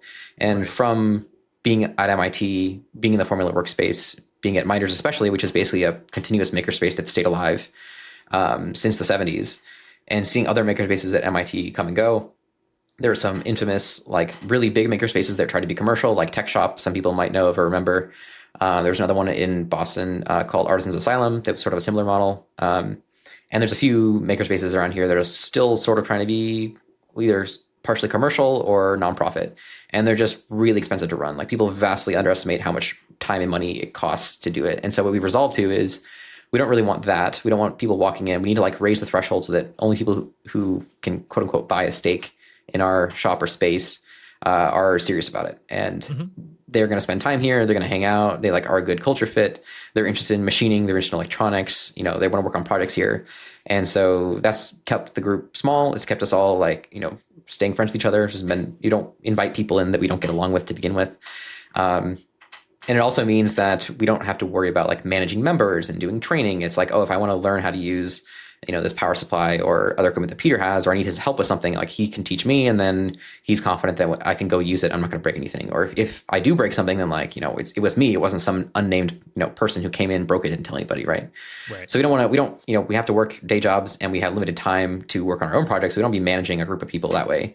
So we're not trying to, you know, run a for-profit enterprise either. So that, as long as everyone is able to like get along and our talents and enthusiasm complements each other, it kind of makes the ideal environment. And it's worth it to me. It's worth it to Peter and John and the other people involved in the space that, you know, I'm willing to pay $1,000 a month on top of the rent that I pay to live somewhere to always have this be available to me. If I ever were to move, then it's going to take a lot to move away from here because of how much I've invested in the space and how much we've built into here. But if I'm at that stage in life, then we'll figure it out. And we have a business park, you know, next door, guys that do commercial HVAC. They build ducting. And down from them, there's a guy whose business is doing photography for cars. And so he's got like a giant green screen in his unit. Next to him is a guy who does cabinets. There's another guy who has like, he just hangs out in his unit and plays with his motorcycles. And so we have a combination of like, it's a business park, but some other people here kind of doing the same thing as us. And so that works out really well. And so it's definitely beyond the garage phase. And I think the other side of it is the fact that it's exactly this amount of space and we can't put anything in the driveway and we can't leave anything overnight and everything has to fit inside the building when we're done means that we get very, very selective about what we put in here. And so there's no spare space for, you know, this, a second lathe that's broken and not working or another project that's not going to live around for a long time. And so it really, you know, when something comes in, something else has to go out most of the time. So I had that Monarch 10EE that I mentioned earlier, and that I bought and I used for many years. A fantastic machine. It was actually like fully repainted and almost, you know, restored reasonably well. Not one of these like show grade restorations of a Monarch. I was either going to buy that one or I was going to buy a Hardinge HLV, and that one came out first. And it was the old like vacuum tube style lathe, and I bought that one. And then pretty soon I was like, I would really like to cut metric threads. It would be really nice if I could do that, and it would also be nice if like using this machine to do complex contours or like radii or fillets didn't require a form tool or an attachment, right? So I kind of got over the shine of owning a 10EE is like, I'll own this lathe for lever and so on pretty quickly. And I was like, okay, I want the lathe that I had in college, which is a Prototra SLX. And it's a Prototra 1630 SX, and the control is a SLX control. And if people haven't used a Prototra, it's basically like the lathe is fully servo driven on both carriage and cross slide. But you have hand wheels that are on encoders, and then you have a full CNC controller as well. It's like you turn the encoder hand wheels and you have a jog handle, and then the CNC control just kind of commands in the middle. And the cool part is you can change whatever you want. So if you want it to be an inch, it'll be natively inch. If you want it to be metric, it'll be natively metric. And the servos just keep up with whatever unit system you're in. And if you want to change fine or coarse resolution, you can press a button, and then your, you know, one quote unquote tick, it's a tickless hand wheel, is now reading out tenths or half tenths instead of thousandths or 2000s resolution. So if you want to like really get really fine control and sync up on a diameter, you just put it in fine mode, and now you have like tons more gain and resolution on the hand wheel. And then you can also type in, I would like a 48-degree taper, and it will just interpolate a 48-degree taper when you crank the hand wheel. And you can do fillets, and you can do radii, and it'll do automatic threading of any pitch. It'll do multi-start. Like it kind of does all of the CAN cycles you want to do without ever actually writing programs. And so you can operate it in like manual mode just by manipulating the coordinate systems and by keeping track of where you are. You can keep track of tools like a DRO can. And if you want to, you can program it like by chaining together boring, diameters, radii, threading. Like you can program a part just one cycle at a time in their like computational interface. And my entire time in college making parts for the Formula team, I never wrote a single line of G code or did any CAM programming for the lathe because we never made that many parts, and it was easy enough just to do it with all the functions built into the machine. And so that taught me like I don't need a CNC lathe. This can obviously do a lot more. It's more capable, but I just really most of the time want the manual lathe experience with a little extra. Right. And so finding a CNC lathe, a good CNC lathe that would fit. Yeah, and a small one at that, right? Yeah, exactly. Yeah, they don't really come in good and small. It's usually pick one. So one of the same story. One of them became available and actually flew around the country because I was like at this point I was like I'm willing to pay quite a bit of money to find the right machine, and I think I paid $16,500 for the lathe that I have, and usually they go for about mid-20s or so. New they're like close to 70, and for you could buy. It's a niche market, right? Like it's I understood very quickly why like the machine shop I worked at in high school used Prototrack machines is because you can actually make a lot of money on them, but like they're marketed toward people that like you don't want to jump into G code and full programming for your machines. It will never like outcompete those machines. But for certain customers who are doing like runs of a few hundred to maybe even low thousands, depending on how much time you have, the guy who is used to running all these machines manually on his Bridgeport and his HLV, like he can get going on this machine really quickly. And so it's kind of the perfect if you're doing prototyping and one-offs because you don't have to go through CAM and you don't have to go through, G-code programming necessarily. Right. So a close second would be like a Haas, the TL series, I think they did make a TL1. I think now they just maybe still make the TL2, or maybe they discontinued it finally again. I know there was also a TL3 at some point. I have no idea. But yeah, there's the tool room series. They're about the same size, and I've seen a few of them used. They also go for like ludicrously high prices, like sometimes 40, 50K for these used TL machines. And they have some CAN cycles as well. It's kind of the same deal. The Haas machines have the full Haas control though, and they're fancier. So a little biased by having grown up using Prototracks essentially. And so yeah, got that machine in here. The 10EE got sold on eBay to somebody opening a gold mine somewhere in Northern California, of all places. Okay. Yeah. Just check. They make a TL1 and a TL2 still. Oh, okay, good. Yeah. And those machines I've seen them, and I think Spencer has a TL, I think. Yeah. And so, if I was going to actually buy one to make work, I would definitely take a Haas over the Prototrack in terms of like the stoutness of the machine, and it can do more things in its programming, but it served me very well. And it, both with the Prototrack mill and the lathe and all the other equipment I have, like most of the fun is in the updating, upgrading, accessorizing, so on. I went really deep into like upgrading the coolant tank in my lathe as soon as I bought it. I'm probably going to repaint it at some point. Redoing electrical to include better lighting is pretty much something I do immediately to any machine that I buy because the lights in it are always so poor. And so I take a lot of enjoyment and excitement out of like trying to figure out what is the, if I'm going to upgrade the lighting on this machine, like what is the thing I should buy and how best do I want to do it? I'm willing to put a lot of effort into the things that are going to have big payoffs essentially. So, we spent a long time thinking about like the layout of the shop. Spent a long time thinking about where are we going to put electrical, where are we going to put the outlets. And then, I'll spend a long period of time because when I commit to actually working on the project, I can think a lot very easily in my free time while I'm at work and not doing anything productive. Spend a long time planning, and when I'm going to do the project, like I want to be ready to go, basically. It's also resulted in some projects, which I'm sure people are familiar with, like just never getting completed. I've had a few projects, more than a few projects that are just like, sitting there on the bench waiting for me to finish. I had a Niken. No, that never happened. You would hope the older you get, the less it would happen. And I don't think that's true. I think this might just be a permanent part of being in my condition. You become more discerning with your projects, but then life still happens. Like you have less projects, but you still just fail at some of them. That's a good way to put it. Yeah. Yeah. So in the shop right now to like run down, we've got the Prototrack 2-op mill, which doesn't get used a whole lot. We have the 1630 lathe. That's probably my most used machine tool by far.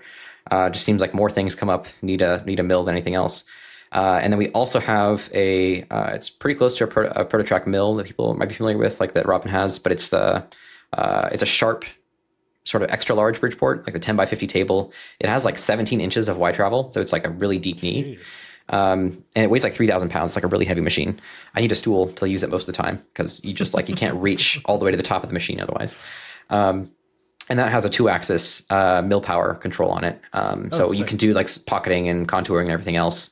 And it has like motors. You can jog the table around instead of having to sit there and hand crank, which is super nice. But it's the most used feature on that machine by far is like bolt pattern. Like I just need a bolt pattern. I need a bolt whole circle, or you set it to face and walk away and do something else.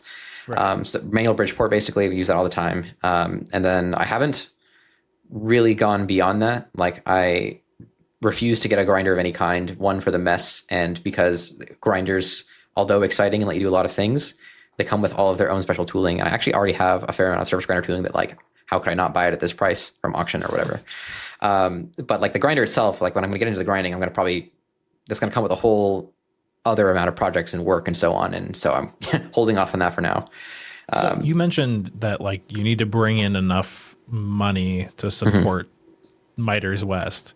Is that partially why you buy so much at auction? I mean, there is that is how you justify it, I guess. Buying so much. Usually buying things at auction this is the easiest way to buy interesting things for pennies on the dollar. A lot of the things that we buy are because they're useful. Like, you know, just recently we found a power supply for the Formula car that is going to be a perfect battery charger. And I think we paid like $450 for that. And it was like $15,000 power supply. Jeez. And it's like, there is a market for these. And a lot of people buying in the auction are equipment houses that are buying these power supplies. They check them out and they list them on their eBay store, or they sell to companies, right? So a lot of times we're competing with them, and usually we're willing to pay a little bit more than they are. So, you know, it works out for us. But these auctions are kind of crazy. Like, it'll be a startup that'll shut down and they'll just like close the doors, right? And so a few companies that have happened, one of the ones that happened recently was a company called Breakwater Research. I don't know if they closed their doors or they shut down, but it's you know, what we're talking about earlier, like a company that basically doesn't have an online presence. They're kind of like pseudo secret. And you go to their website and there's just nothing. It's just a logo and that's it. And you're like, okay, they were doing something. But based on the auction, they were doing something bio. There was some chemistry stuff in there. There were some optics stuff. And they had a really tricked out machine shop with an Integrex. And I ended up bidding on this, like, these short Vidmark cabinets and a tabletop. But in the auction pictures, like you see, there's like, there's a radius dresser for a surface grinder in the bottom cabinet. There's a new set of Vera Allen keys. There's like what looked like 3 packages of Spencer's BFG stones that were in there, like still wrapped up new. So I was like, okay. So I buy these cabinets, and then there's our shelf on top of it. And there was like some bins labeled with form cutters and other things like that. So like they were doing some like weird high tolerance stuff. So I go to the auction, we go pick it up. I didn't realize they didn't show all the stuff in the cabinets, but I paid like, you know, $1,100 for this lot of 3 Vidmark cabinets, which is all I really wanted. And the Vidmark cabinets, their stable market price is something like $400 to $800, depending on how big the cabinet is. $1,100 is almost what one of them goes for. Yeah. And so I was like, worst case, if I don't like this, I'll just flip the cabinets and I'll make money after going through all the effort of moving everything and taking the time out of my day and so on and all that. But I opened the cabinets and I realized there was like at least 300 pounds of tooling in them, which I didn't want. Like, this is actually a downside. But I looked at it and it's like crazy expensive stuff. Like, I got all these gun drills. There was like an 1.5-inch diameter insert cutter. There was a pin finisher that was like up on the cabinet that I didn't even notice. And so if anybody needs like gun drills that are 1/8 inch in diameter, let me know. And I was like, great. So all this stuff is cool. But then like the cabinets, and like you kind of figure out what these people were doing. Some of them was marked like, it was like some aerospace high temperature alloy, and the gun drill would get like 2 holes in it. And then they would go to a new one because it was wearing out, and they would send them back to get reground and recoated at Goering. And so I was like, they were doing some like really unusual, unfortunate parts, whatever Breakwater Research was up to. And you walk into these places to go pick up, and you see like there's another guy there, and he's loading up like 4 machines and surface grinders and a honing machine. And so it's kind of interesting from that perspective to go and see what these companies are doing, like, because there's thousands and thousands of companies doing all kinds of weird stuff around the Bay Area. The one that I went to last weekend, I was bidding on like a flatbed scanner. I thought it was an 11 by 17. The 11 by 17 like flatbed scanners are actually really hard to find. They're really expensive, but you can put like put a part directly on there with a ruler, and then like you get your 1-to-1 scale drawing. Right. Unfortunately, it was a normal scanner. The picture was a little deceiving. So I went there to go pick that up. But the reason why I didn't just like, not bid is because that same auction had a nanoform like diamond turning lathe. And about one of these comes up a year, somewhere in the Bay Area, somebody with a diamond turning lathe will go out of business or downsize. And last year, one sold for about $200,000. And this one also sold for apparently exactly the same price, about $200,000. That's the market rate for a diamond turning lathe, apparently, a used one. And so I go there, and the machine is still there, and the riggers are like getting ready to move it, and they had all the brackets on and everything. But it was like, you walk in and you see, okay, this company, they had this like chintzy flatbed scanner. In the auction, there was also these 4 crates that were like 82 by 94 inch parabolic mirrors in wood shipping crates. Very strange. They sold for almost nothing. I always thought about buying one for like $50 and then just like throwing it away, I guess, just to see what it was. And they had all kinds of these like holographic display things. And come to find out, the building was owned by this like holographic display technology company. And so they were probably diamond turning mirrors and optics for that. And then, it didn't pan out essentially. And they just closed up shop and sold everything. So I don't know who bought the diamond turning lathe, but it's going somewhere. And all kinds of crazy stuff in these places. So that's one of the reasons to participate. But maybe it'll pop back up in a couple of years. Like, who knows? Yeah, there's not. Like all that stuff is just like constantly in turn in the area. Yeah, so it's a fascinating way to learn things. And then the other side of it is just like, I know over the course of being at school, being exposed to the labs on campus, and then in my own work at Tesla, we're buying very expensive equipment for materials processing, for laser welding, for dispensing adhesives, and so on. And so I work with some of these companies in a formal capacity at my job, and so I know what their product offerings are. And every once in a while, they come up at auctions, and so I can buy that for pennies on the dollar. I don't need it, but even if it's broken, one of the things that we've bought a number of around here is DNA sequencers, which somewhat related to COVID, but sort of not. Is the technology behind DNA sequencers got really, really cheap, and everyone was super interested in sequencing DNA whenever there's a pandemic. So there's like a little bit of a spike in purchasing, and there's a lot of bio stuff around here. And I didn't know about this until Peter bought the first one and like rolled it into my garage just before we had the shop, and they took it apart. But inside a DNA sequencer is a really high-end camera, a really high-end microscope, basically, a bunch of lasers, a bunch of optics, and a bunch of like really small, precise stepper and linear motor stages to like move all the parts around. So like if you pay $200 for a DNA sequencer, you also get all of this lab equipment that's really, really expensive because it's probably $1 million machine when it was sold. And you can get out a really high-end microscope camera and really high-end microscope objectives. And if you're into microscopes and cameras like Peter and Bailey are, then you're good to go. Amazing. So that's part of it. And then also you get to see all of the like really weird design decisions these people make when they're making like something that's very expensive but really, really low run. Like in optics, a common thread is everything is made of one billet of aluminum, no matter what. And like you'll see this like enormous plate of aluminum that has all these mirrors and lenses and other things on it.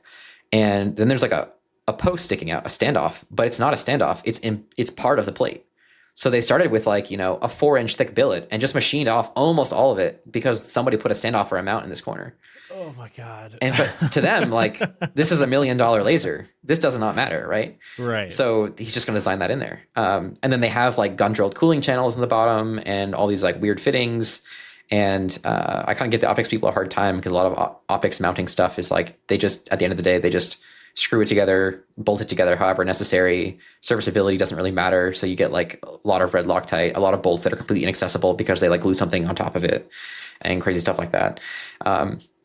But that's part of it. And then you can also just like, we find stuff at like companies that are shutting down or friends of ours who say like, I pulled this out of the dumpster at work. Do you guys want it? And we're like, I don't know what it is, but we can probably find out. There's a flea market nearby that is an electronics flea market run by the ham radio people in the area.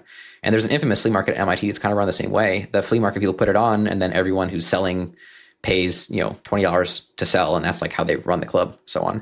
Mm-hmm. But it's like every second or third Sunday. And it's just the same thing as the industrial auctions, except it's people like all these mom and pop people who like sell recreationally as a living, but they like don't have a store. They don't have a big company. So they'll like know somebody who's at the business that's closing down, and then they get called to say like, oh, come take all this stuff. Or maybe they'll buy an entire business that doesn't go for a piece by piece auction or so on.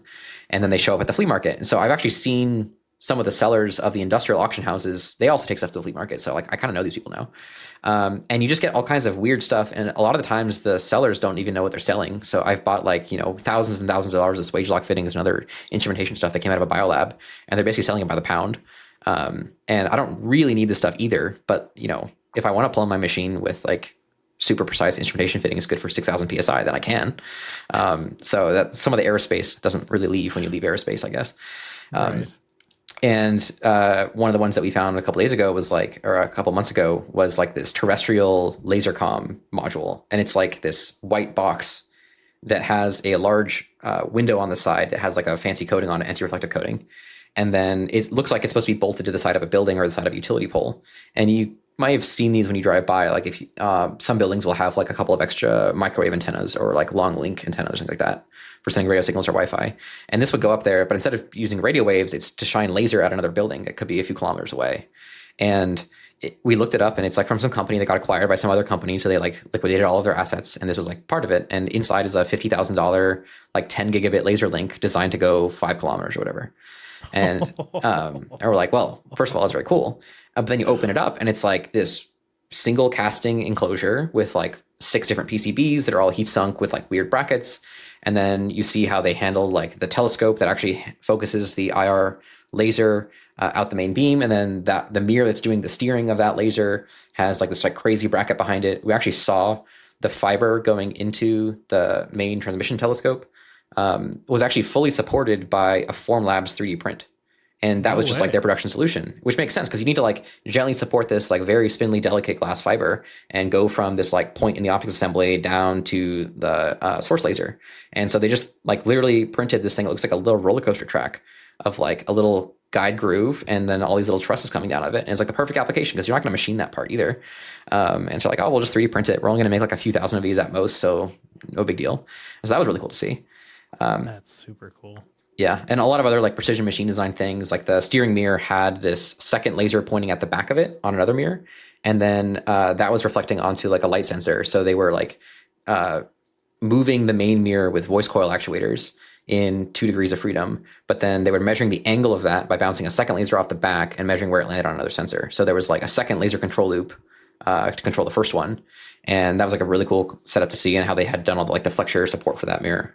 So you learn all this stuff just by, seeing it and taking it apart, which has never let me down in, 27 years of doing it so far. I love it. So where did this obsession with CMMs come from? Yeah, I left that part out of the story. I think I was still in the house before we had this shop. I think it was a Craigslist listing, as all things do. Like I have, probably like most people, I have a list of terms that if you search Craigslist every day for the same terms, you only have to see the newest listings, and then you've seen everything, and you can't miss anything on Craigslist, right? So I think I had searched, I don't know if it was CMM or it might have just been like Brown and Sharp, and somebody had posted a 1984 Microval 343 CMM, and I knew manual CMMs existed. I think from Saunders Machine Works tour of like Liberty Machine, I think probably still has 2 of them, I think. Job. Yeah. And I was like, oh, so these things exist and they're out there. So like, I don't have any business owning a CMM, but they're really, really cool. They got air bearings in them. And that's kind of all I need to be interested. And so this popped up and it was like $300. And I was like, okay, so this is at worst a $300 mistake, right? And so I talked to the guy, and he had a project to try to get it running again. But he had like run out of time or steam or whatever else. And the main thing that happens with these CMMs is the airlines just turn to pasta, basically. Like they just disintegrate. And they have like polyurethane nylon airlines, but then after about 2 decades, they just get super rigid and they crack, and then they disintegrate. And I was like, okay, well, I can replace the airlines, first of all. So how hard could this be? And I came to find out there's about 200 feet of airlines in a pretty small CMM, because there's like 25 air bearings in it to support everything. And it was not designed to be. And it was not designed to be taken apart or serviced. Well, the designed intention is you just take the whole machine apart and then rebuild it. And if you do that, then I don't have the skills or the knowledge or the tools to realign a CMM, let alone like a CNC machine, right? So my solution was to just not take it apart and do everything in situ, which like actually wasn't that bad for most of them. You can kind of get in there with tweezers and needle nose pliers and like crack off the old tubing and then reach in there and like shove the new tubing on. But some of them I had to get there was like 4 air bearings left in the Z axis that were diabolical to get to. Like I ended up ordering some like super long hemostats from Amazon and then bending them into like this S-hook shape with a blowtorch to be able to reach around 2 components. And then I bought like USB borescope and shoved the borescope in the other side so I could see what I was doing. And it was like laparoscopic surgery trying to like shove this tube on, and eventually got it all together. And then the other part of it, got all of them. Like I gave up. There's 3 or 4 on our old CMM that were just like, nope, they're good enough. They're not leaking. We're fine. And that's fair enough. Like don't fix it if you don't need to. Yeah. And maybe it's because of like, every CMM that I've seen, there's a few different versions of the Brown and Sharp, the Tesla, and then I think even Mitutoyo made one line of small ones. I think I've only seen them in pictures, but they're all like, as they change the versions, they change the air bearing layout a little bit each time. And so I think maybe I got lucky with the ones that I had that I could reach them, and then maybe the bigger one they changed it, because I think yours was a late '90s one. Yeah, mine's a Yeah. reflex, not a micro valve. So Yeah. And so I got all the airlines replaced, which took me about a month of like weekends doing like a few air bearings each time. And I kept thinking I had enough tubing and I kept running out of tubing. And I think the guy had the original manual for it. So I actually had a pneumatic diagram. I was doing like one tube at a time to try and make sure that I didn't mess anything up. But I did have a diagram afterward. And then after that, you had to figure out if the machine's even worth anything. So I hooked it to an air compressor and it like didn't really move. And so I was like, okay, is it like toasted? Is the air bearings like clogged up? So I squirted like a little bit of alcohol in the airline to like just get the purge of the air bearing, and then it just like started moving. And so I was like, oh, sweet. So like the mechanics of it are totally fine.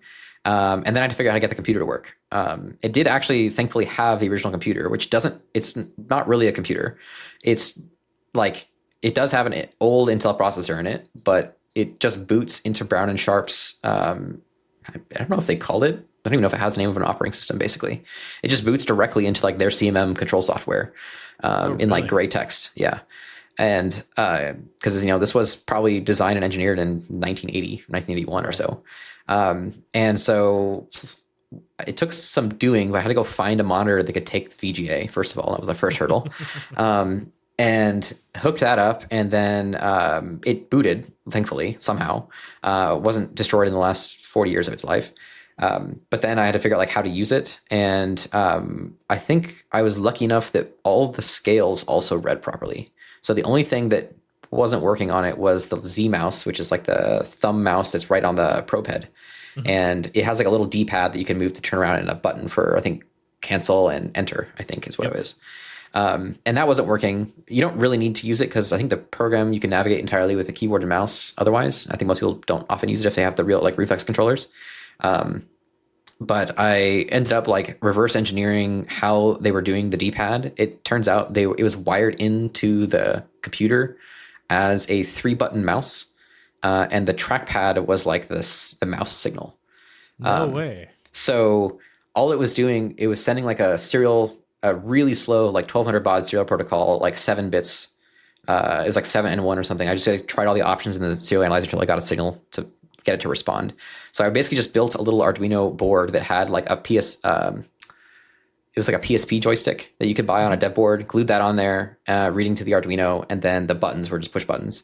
And so I wired that in, and then I put like in the back of the computer, before I gave it to the guy I sold it to, there was like an extra accessory card slot. And then on the back of that accessory card slot, I was like, perfect. I like mounted the Arduino and the USB port to go into the computer down next to it, and then the cable that goes out to the mouse. And so it's just like spoofing the mouse commands by like whenever you move the joystick, it like sends the mouse increment to the right or left. And so you can like navigate the software that way. And it worked totally great. Like bought a MIP probe head that you could like adjust the angle to be in various probe directions on eBay. That worked a few $100, plugged it in, and like had it work in CMM. So that was a interesting and fun experience. Got lucky a few times on that one. And then like I thought that was going to be it. I built a nice stand for it and everything, and I was like, cool, I can measure parts. This thing is like it was in a garage at this point, not temperature controlled, not leveled, definitely would have to be aligned. But I was like, oh, it's probably like $1,000 or so to have the last guys who calibrated it, CMM Systems or whatever, on the sticker to come out and do it in case things ever get that far. And then I think the second one happened after we moved to the shop. But another one popped up, and this one was in LA. So at this point, like I'm living in the Bay Area, in South Bay Area. But my brother started working at SpaceX, and my good friends live in LA. So as far as I'm concerned, my territory of Craigslisting extends to their territory of Craigslisting, right? So I'm going to go down there at least a few times a year. So worst case, they could pick something up for me, and then I come pick it up when I need it. So I was searching down there, and one popped up, and it was what I learned about going through the CMM rabbit hole, like the one that you have, is after the 80s, and there was the microval kind of ended, and there's the reflex series, which has like the bespoke reflex controller. Mm-hmm. And the controller is like the only thing that makes the CMM worth any money, because if you don't have the controller, the CMM is a brick. It doesn't do anything for you. It's a bunch of encoders and a bunch of air bearings, but it's not going to tell you anything about where it is. Yep. And you can pay Hexagon, I don't know, $10,000, maybe $15,000, and they'll set you up with a new controller or something absurd like that. So as a result, all of these CMMs are worth the price of the reflex box, essentially. And if they don't have it, they're worth basically nothing. So I found this CMM. I think this one had the reflex box, but the CMM, the tubing on it needed to be redone. And I think it went for like $300 on eBay or something like that. Getting it out of the shop was kind of a nightmare because they had a loading dock, but they didn't have a ramp or anything anywhere. And I didn't have a truck yet, and they didn't have a forklift. And I was like, a CMM, this is a bigger one. So I figured out by moving the small one, like you can take the granite plate off, and then the machine's not that heavy. Mm-hmm. But I also logistically didn't have anyone to help me move it. So I brought my lift cart, hydraulic lift cart from Harbor Freight. And I was like, with this and my friend's engine hoist and enough ratchet straps and a furniture dolly, this is probably possible. And so like on a Friday afternoon, I go to the shop in borrowed my brother's Subaru and was like, this is going to happen. And it did all like just come together enough that I could I asked for their help. They helped me lift the granite off. And then I was able to like engine hoist. We lifted the machine onto the furniture dolly, wheeled it over to the loading dock, and then from the ground level, able to cherry pick it with the engine hoist, lift it up, just like pull it out, and then put it in the back of the car. No, there was a U-Haul trailer involved. There was definitely a U-Haul trailer involved at this point. Okay. So yeah, I was like, it's way too tall. Yeah, there's no way it went in the back of the car. So that part, then I took it to my friend's house, returned his engine hoist, wrapped it in a mattress bag, like completely. So it was completely waterproof, even though it's LA, it does still rain occasionally. Wrapped it up, and I was like, I'll come back for this in a few months.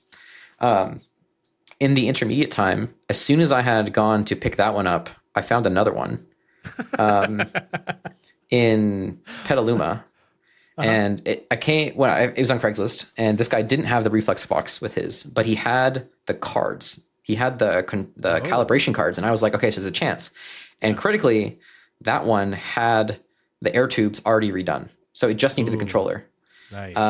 And so I was like, okay, great. I can give up on the one in LA because it doesn't have the air tubes done. I'll just take the controller from that one, the cards from this one, and I should be in business. And this one is bigger than the last CMM that I had. At this point, I think I'd already listed him and trying to sell the first one that I fixed. So I was like, 3 CMMs is too far. So that's the line. They do take up space, and I was already moving into this warehouse. So I was getting a little picky.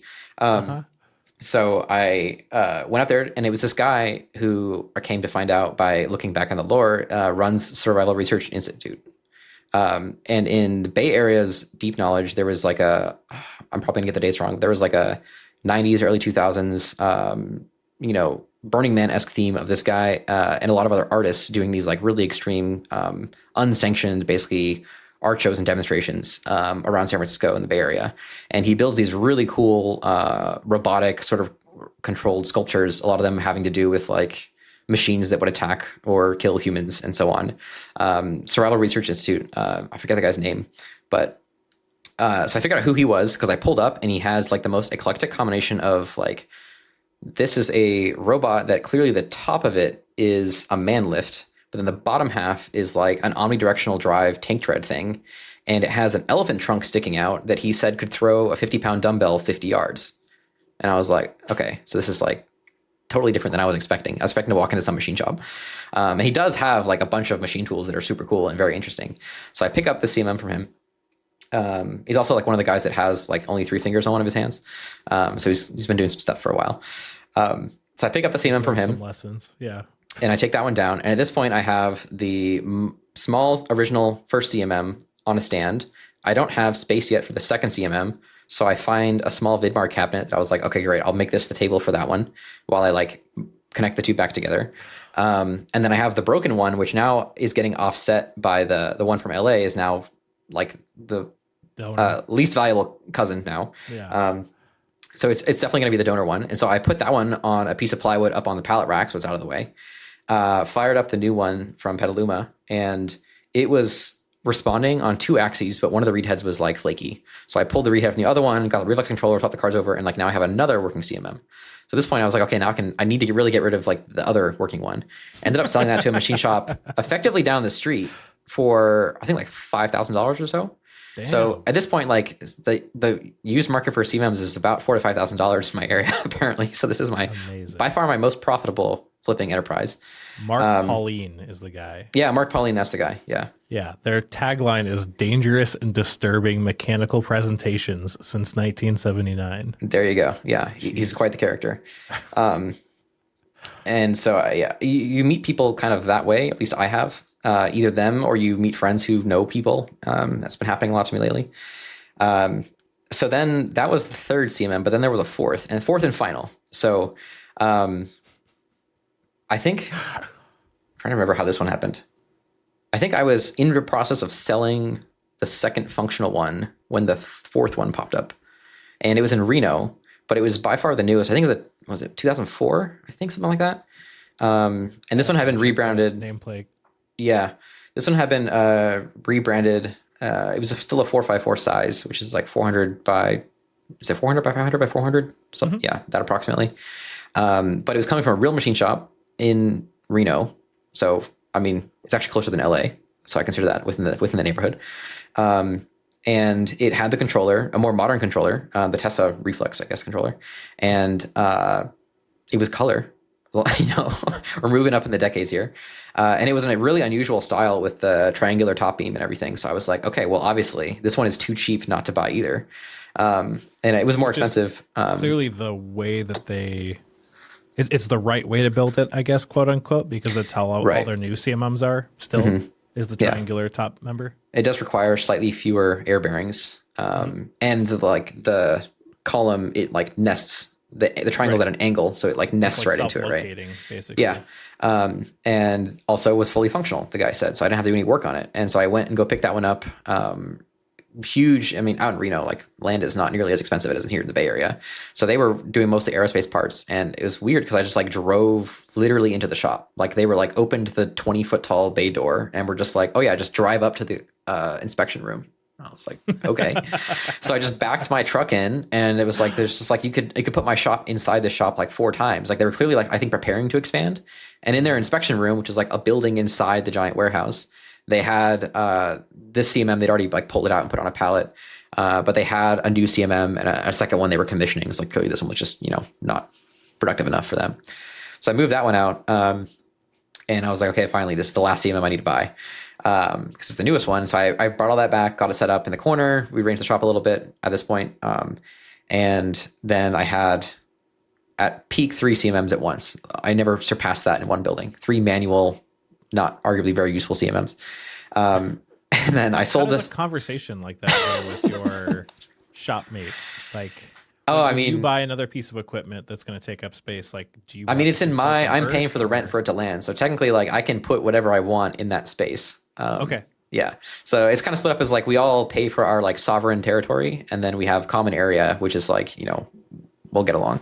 But we're all motivated to have our space actually be useful and not just be like, dead project storage at this point. So, Peter probably didn't agree with me owning 4 CMMs at once, and I didn't either. So like, but that wasn't quite enough for me not to do it and deal with it for like a few months. Right. So we sold the second working CMM, and then I had the one broken one, which was just like in purgatory up in the pallet rack. And I was probably, I listed, I think I gave you some of the parts at some point as spares. Yep. And then a whole box of stuff from you. I just had the frame. Like, I think I had already stripped all of the air bearings off of it and put those in a pile. And then I just had like this frame of a CMM, which is not very interesting, and the surface plate. I ended up giving the surface plate to my friend Elliot to have as a granite table for his, measuring applications and hobbies. Found out only afterwards, surface plates from CMMs are not guaranteed to be that flat. Nope. They're like locally okay, but globally not very. Yeah. So that's interesting. But definitely flat enough compared to having no surface plate. So, and then I just had the frame left, and I was like, okay, I guess I'll just scrap this. And then I had a very serendipitous visit from Leo, who was also on Instagram. I think he works at an air bearing company. And so he was coming through the US, and he wanted to visit the shop. And I was like, we were talking about air bearings and other things over the course of like, 5-6 hours as happens. And I think he either convinced himself or I convinced him that he should have parts of this CMM to take it off my hands. And he's like Cyrus, interested in building a diamond turning lathe as well. So he's like, this beam, this perfectly rectangular beam that's already been hard anodized and diamond fly cut or whatever, is like the perfect for one of the axis CMMs. I was like, okay. So we try to take this thing apart, and it's glued together, we found out. So it felt kind of stupid, but we like literally sawzalled off most of it and just like cut through the casting of the CMM, all aluminum. So it was pretty quick. And then we had to like get the brackets off the end of the beam, and we couldn't like loosen it. We took all the bolts out, but it was still attached. So we ended up just like smacking with a dead blow until the joints broke, and it seems totally fine afterward. But yeah, guys, it makes sense. You glue it together, I suppose. And then the rest of it got summarily thrown in the dumpster. It stuck around for a little while because I didn't have the heart to like completely take apart the head. So I had I still had the Z axis of just the head, which was like kind of stupid because it's 17 inches of travel, which means that the head is also like 20 inches tall, and you can only use it in the vertical orientation because of the counterweight. So I had this thing just like sitting on the workbench. It didn't take up much space anymore, but it was like the least well-designed one-axis measuring tool because this like mechanical loop of going from the bench top up to the measuring point was super tall and all made of aluminum, and then it measures down from the top. So not only is it really tall, it's really top heavy, consumes a lot of air, and is really subject to thermal expansion to like a huge degree versus just like a normal height gauge. And that did end up somewhere. I think I gave it to Bevan. Maybe. Could be wrong. Really? Yeah. I assumed it had ended up in the... It never ended up in the trash. I think I did. I think I did give it to someone else. Not wanting to, some people, you can't let certain nice things go to waste, I guess. There you go. Yeah. If it didn't end up at Bevan, I forgot who it went to, but it went to a better home than mine. So now I'm down to the 1 CMM, and then over the course of, building the shop together, at this point, before we even moved into the shop, me and my other Formula friends, we had decided we're going to keep doing Formula after college, which you either get into racing in lemons or you buy a Miata, as everyone does, and you go to the track with that. And that was a route a few friends took. My friend Luis, he had some old BMWs that he was really into. He did a complete engine rebuild on one of them. And then we were like, wouldn't it be cool though if we had a Formula car? So in every Formula car's life, because the way the Formula SAE competition is run, you can only use your car for 1 year. You can only compete with it once. And so the point is every year you have to build a new car, and there's a new group of students, and you try to improve every year. As a result, once your team gets like competent, you start ending up with a lot of cars that don't have a future anymore. And so you use them for training your drivers, you use them for testing, but at some point, like you just have too many cars. And so the car that we built in 2018 and the one we built in 2019, they've been used for years and years for training new students on how to drive while you're like building the new one, and for collecting data, and you instrument them and you can modify them in any way you want after not using them for competition.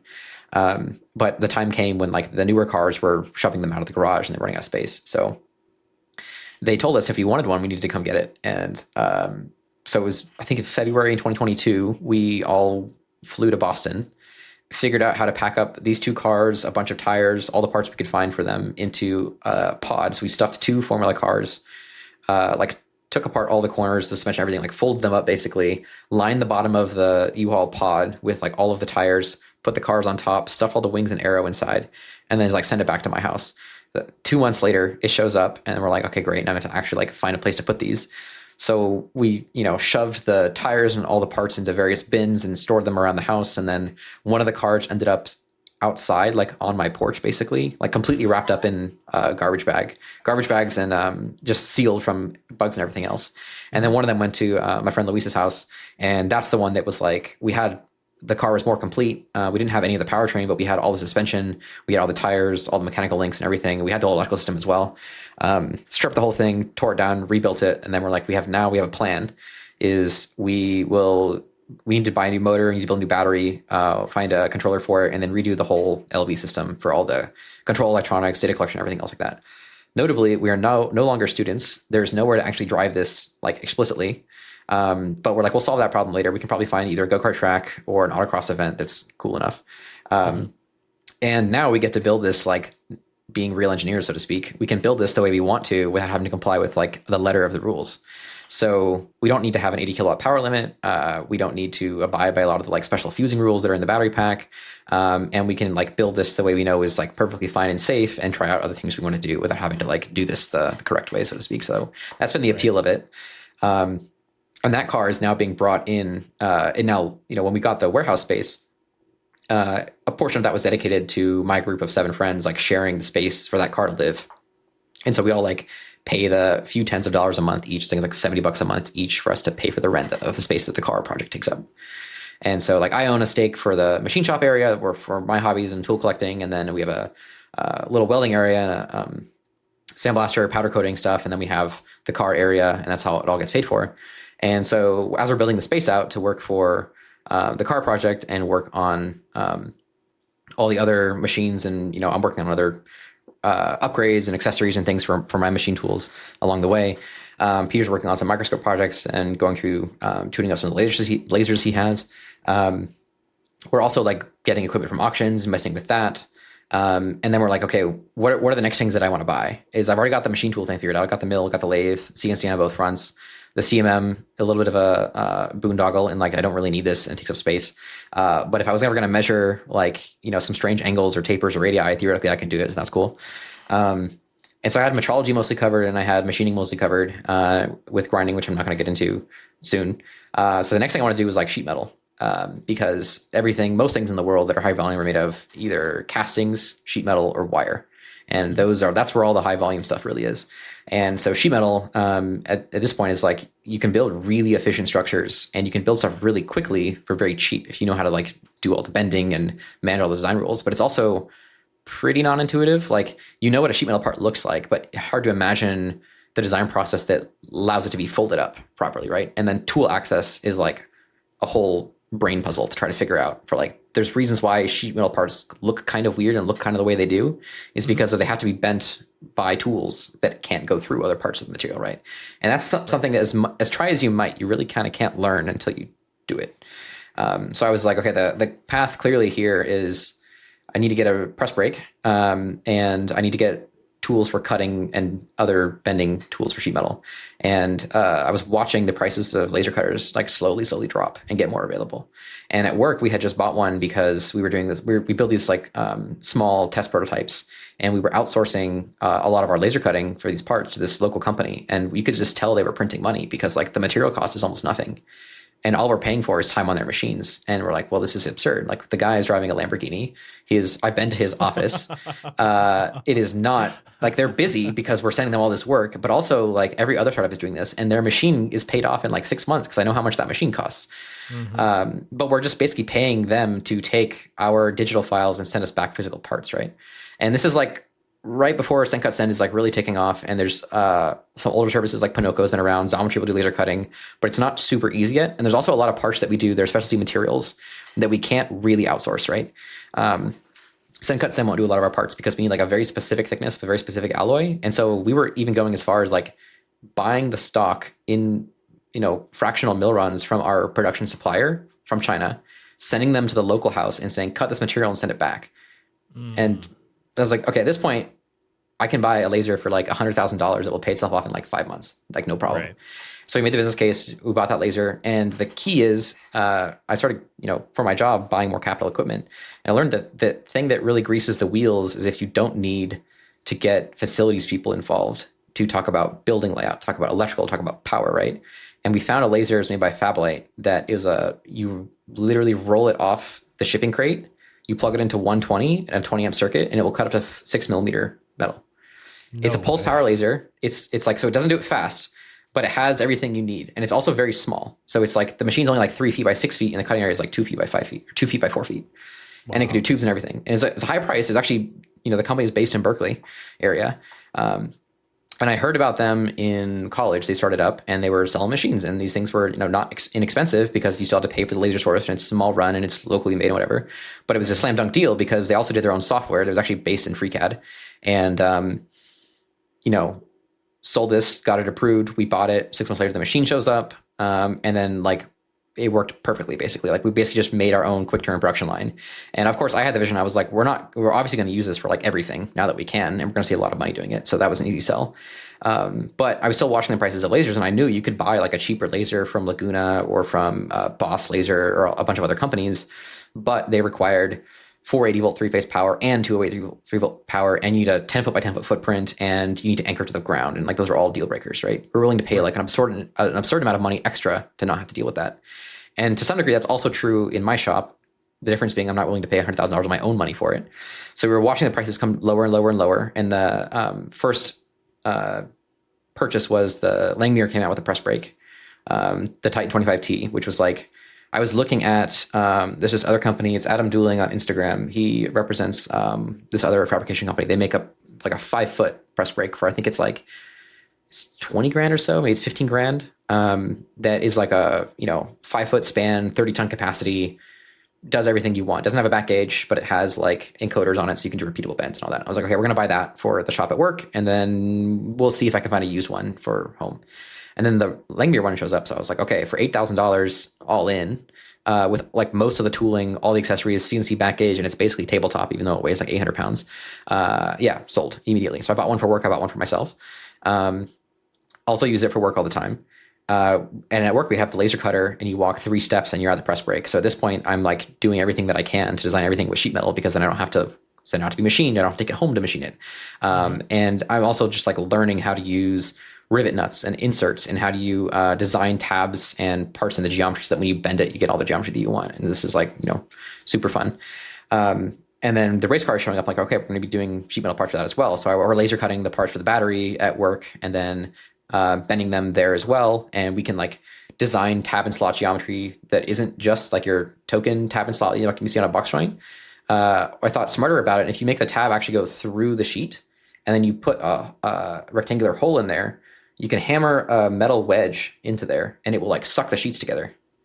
Oh, yeah. And so if you do that to like all of the tabs, you extend them through, and then you hammer a wedge through the hole, you can like assemble the entire box, and it'll all fixture to itself like super tight. It's like you don't need any clamps or anything anymore. So we designed the whole box that way, and then just like TIG welded the whole thing from the outside.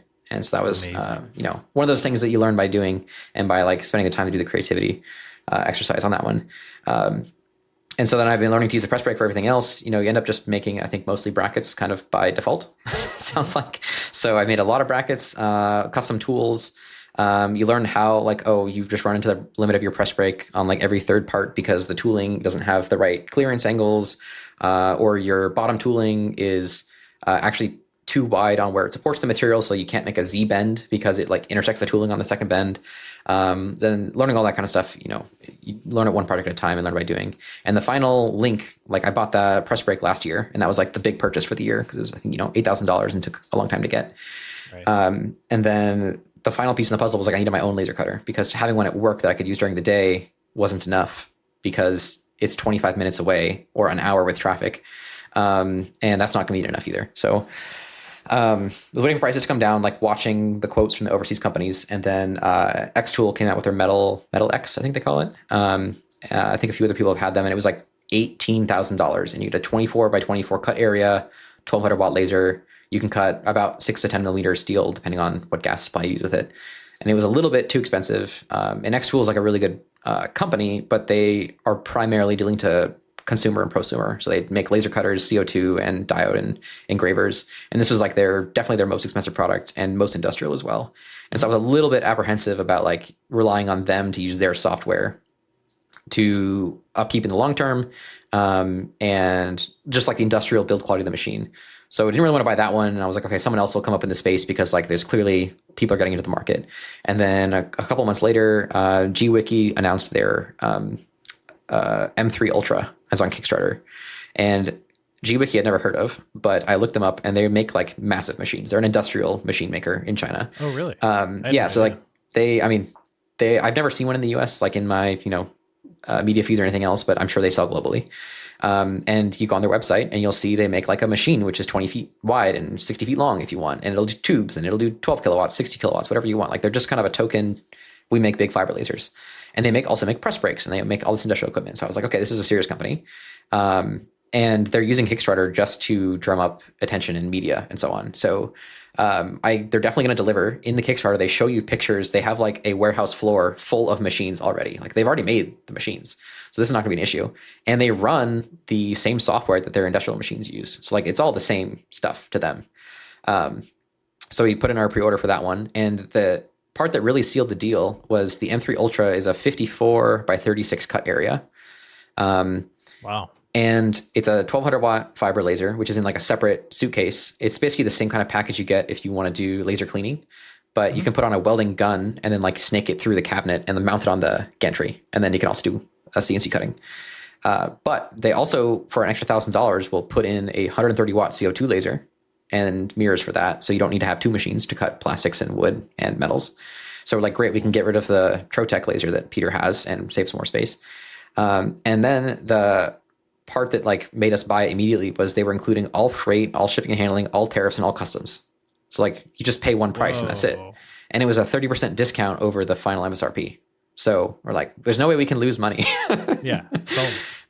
So we placed our order in like June, and pay them 12 grand or whatever, and then we wait. And there's a Facebook group. That's how everyone communicates with these kinds of things. So I get added to a Facebook group and I have to like dig up Facebook for the first time in 10 years, basically. And it's mostly people complaining about like not like where's the machine. They're expecting this to be like, they don't know like how machinery works essentially. Like you wait and it shows up and there's manuals and it's in pre-order. So there's going to be like a learning curve. You just got to be patient. But finally our machine does show up, and it's like we're waiting for the delivery, and the crate is like, I think it's like 92 inches wide. It like fills the truck exactly, and then it only comes in and out of the truck like one direction. Like the pallet they blocked it so that like you can only get it on and off one way. And critically, I like had to call the company and be like, if you do not put this the long way, like the wide way on the trailer, it will not come off because my forklift is not big enough to like lift the whole machine out. And luckily the guys sent me pictures of everything and like make sure that it was in the right orientation, because we weren't gonna be able to get it out of because it doesn't fit on a lift gate. Like the crate technically geometrically fits on a lift gate, but you can't fit a lift gate and a pallet jack. Right. So yeah, that was, and then a lot of carriers won't lift gate something that weighs 2,000 pounds, even if their lift gate is 2,000 pounds, because they don't all work that well. Yeah. Right. I've seen videos of you don't want it to fall off the lift gate either. Lift gate stuff, and it's So we do get it unloaded, and we like pull the crate off, and like there's a giant rectangle. And the only reason this is possible is because we had prearranged ahead of time. Like this occupies a 7x7 footprint in the shop, by far the single biggest rectangle that we have to make space for. So the CMM has to go. And so leading up to that, we had to both pay for the machine and make space for it. So the CMM, no, it was before the CMM. We had a interferometer in here, a scanning white light interferometer that we got. It was from an auction. Yeah, it was from another auction. A company making hard drive read heads shut down. We had a really old, like 1990s Zygo NewView 5000 is what it was. And yeah, we had that all working, and then we were like, cool. We have no use for this. Like we got it working. We looked at a mirror. We looked at a flat thing, and we're like, the software works. Who wants this thing? Listed on eBay. Somebody finally bought it, and we're like, okay, that's like $3,000 towards the laser cutter fund. And then we sold some vacuum equipment to other people. Sold the CMM. Luckily, you happen to need some CMM capacity at the time. Yeah, seriously. I was thankful that you didn't sell it so quickly. Like, I'm sure you were ready to be done with it. Oh, I mean, yeah, like the other ones. Like, hey, do you want this? And I was like, no. I should save the money for a down payment on like a big CMM. And then, yeah, our other CMM started doing some wonky stuff. And I was like, actually, how quickly can you get that? Right place, right time. Yeah, I mean, I was prepared for it to take like the first CMMs. They take like 6 months to sell. Like the markets for a UCMM are like me, and then maybe a handful of other hobbyists who most of them, to my knowledge, have been smarter than myself and not buying one. And all the ones that I've sold have been to like small machine shops that they explicitly told me they only need one because they need to be able to put it on their website so that their customers will like think they've got one, right? But none of the parts their customers are asking for need CMM inspection, of course. So, it's there. Yeah.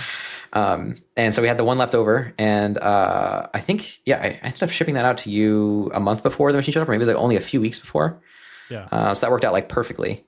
And we were just like waiting around to get the final delivery tracking information, and we had like the hole carved out in the shop to like slot it right in place. And that was in quite recent. That was in early September. And then I wasn't planning to be this busy, but since then, like both Peter and I, Peter's like the main other kind of person who's around in the shop. He got married shortly after that, and then there was another wedding I was going to. And then more work stuff popped up, and then there's this like race car shootout happening between all the other Formula teams.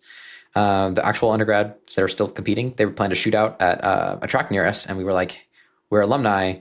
We will go and help do like design judging and volunteering to help run the event. Can we bring our car also? And they were like, oh yeah, that's totally fine. So we're like, deal. So now we have to actually get this car done, right? We have to get it working. We have to get it tested. Mostly rules compliant and safe to be able to drive. And so like now we were under the gun. We had like 4 weeks to get everything in order.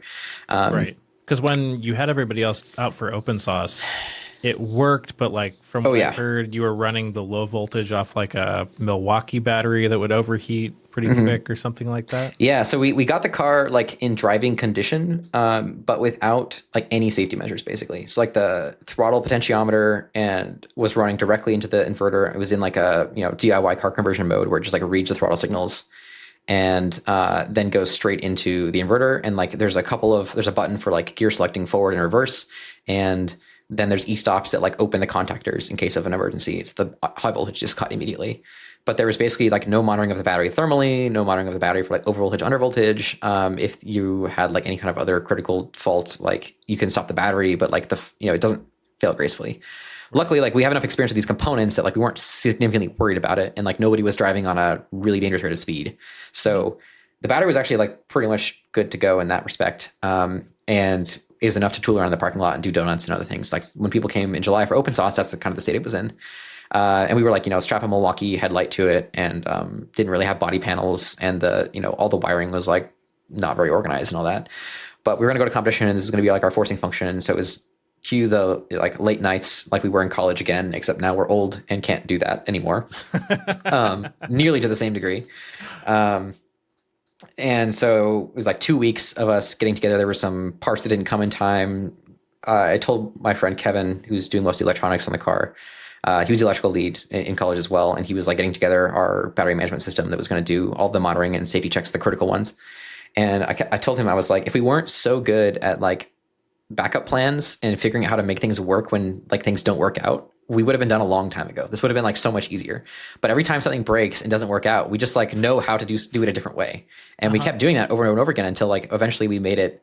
The car was working fine. We did a shakedown outside.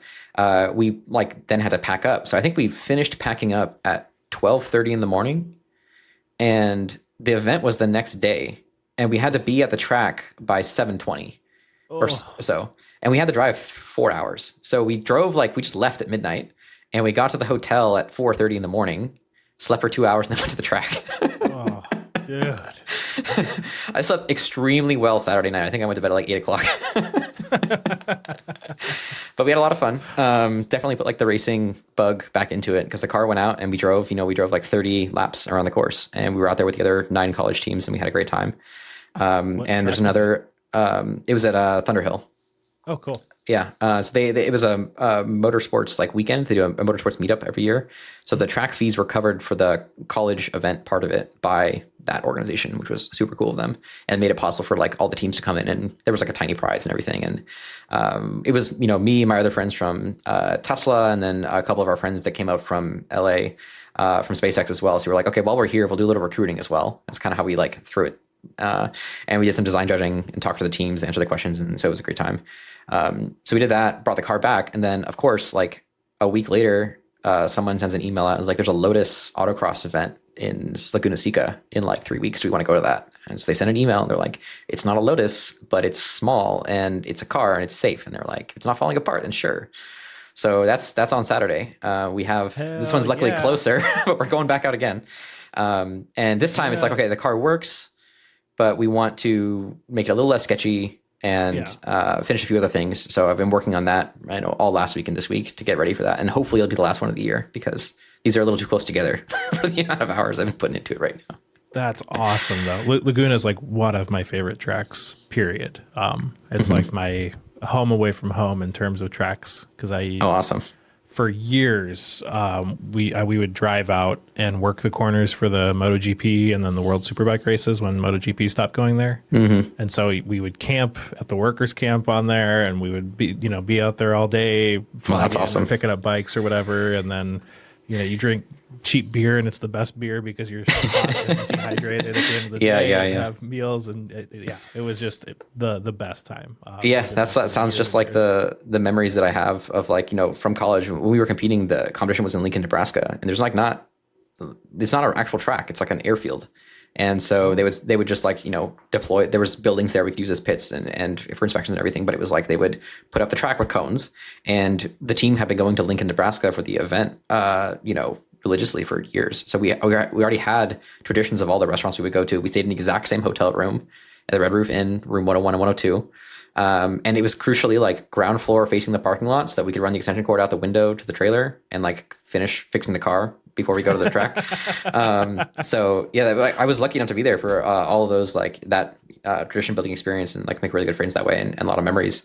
And now the competition's in Michigan, which is not nearly as cool, and you're like 45 minutes from everything. The restaurants aren't as nice and so on. I mean, it's fine, but it's not as fun. Yeah, Nebraska's underrated. Yeah, so we're looking forward to that.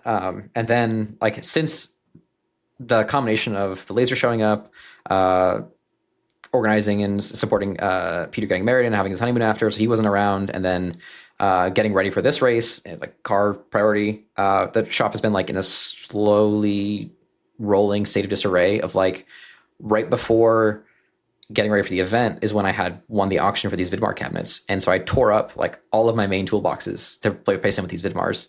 And so I just took all the tools out and put them in there and had to sell the cabinet immediately because there's nowhere to put that extra toolbox anymore. So I sold that, but all the tools are just like rolling around in these cabinets completely unorganized, which just makes me very upset because like I had already like dialed in that toolbox, right? All the tools in the right places, and they don't quite fit exactly in the next toolbox. And I'm going to spend all this time reorganizing them, right? So I feel very frustrated about it because it's like all these, my friends come over and they work on I know where all the tools are, but they're not easy to find, and they're not as labeled as I like them to be, as they used to be, right? But I can tell you where everything is. So I want to fix that by the end of the year. That's my goal after I'm done with this silly racing hobby. Yeah. All right.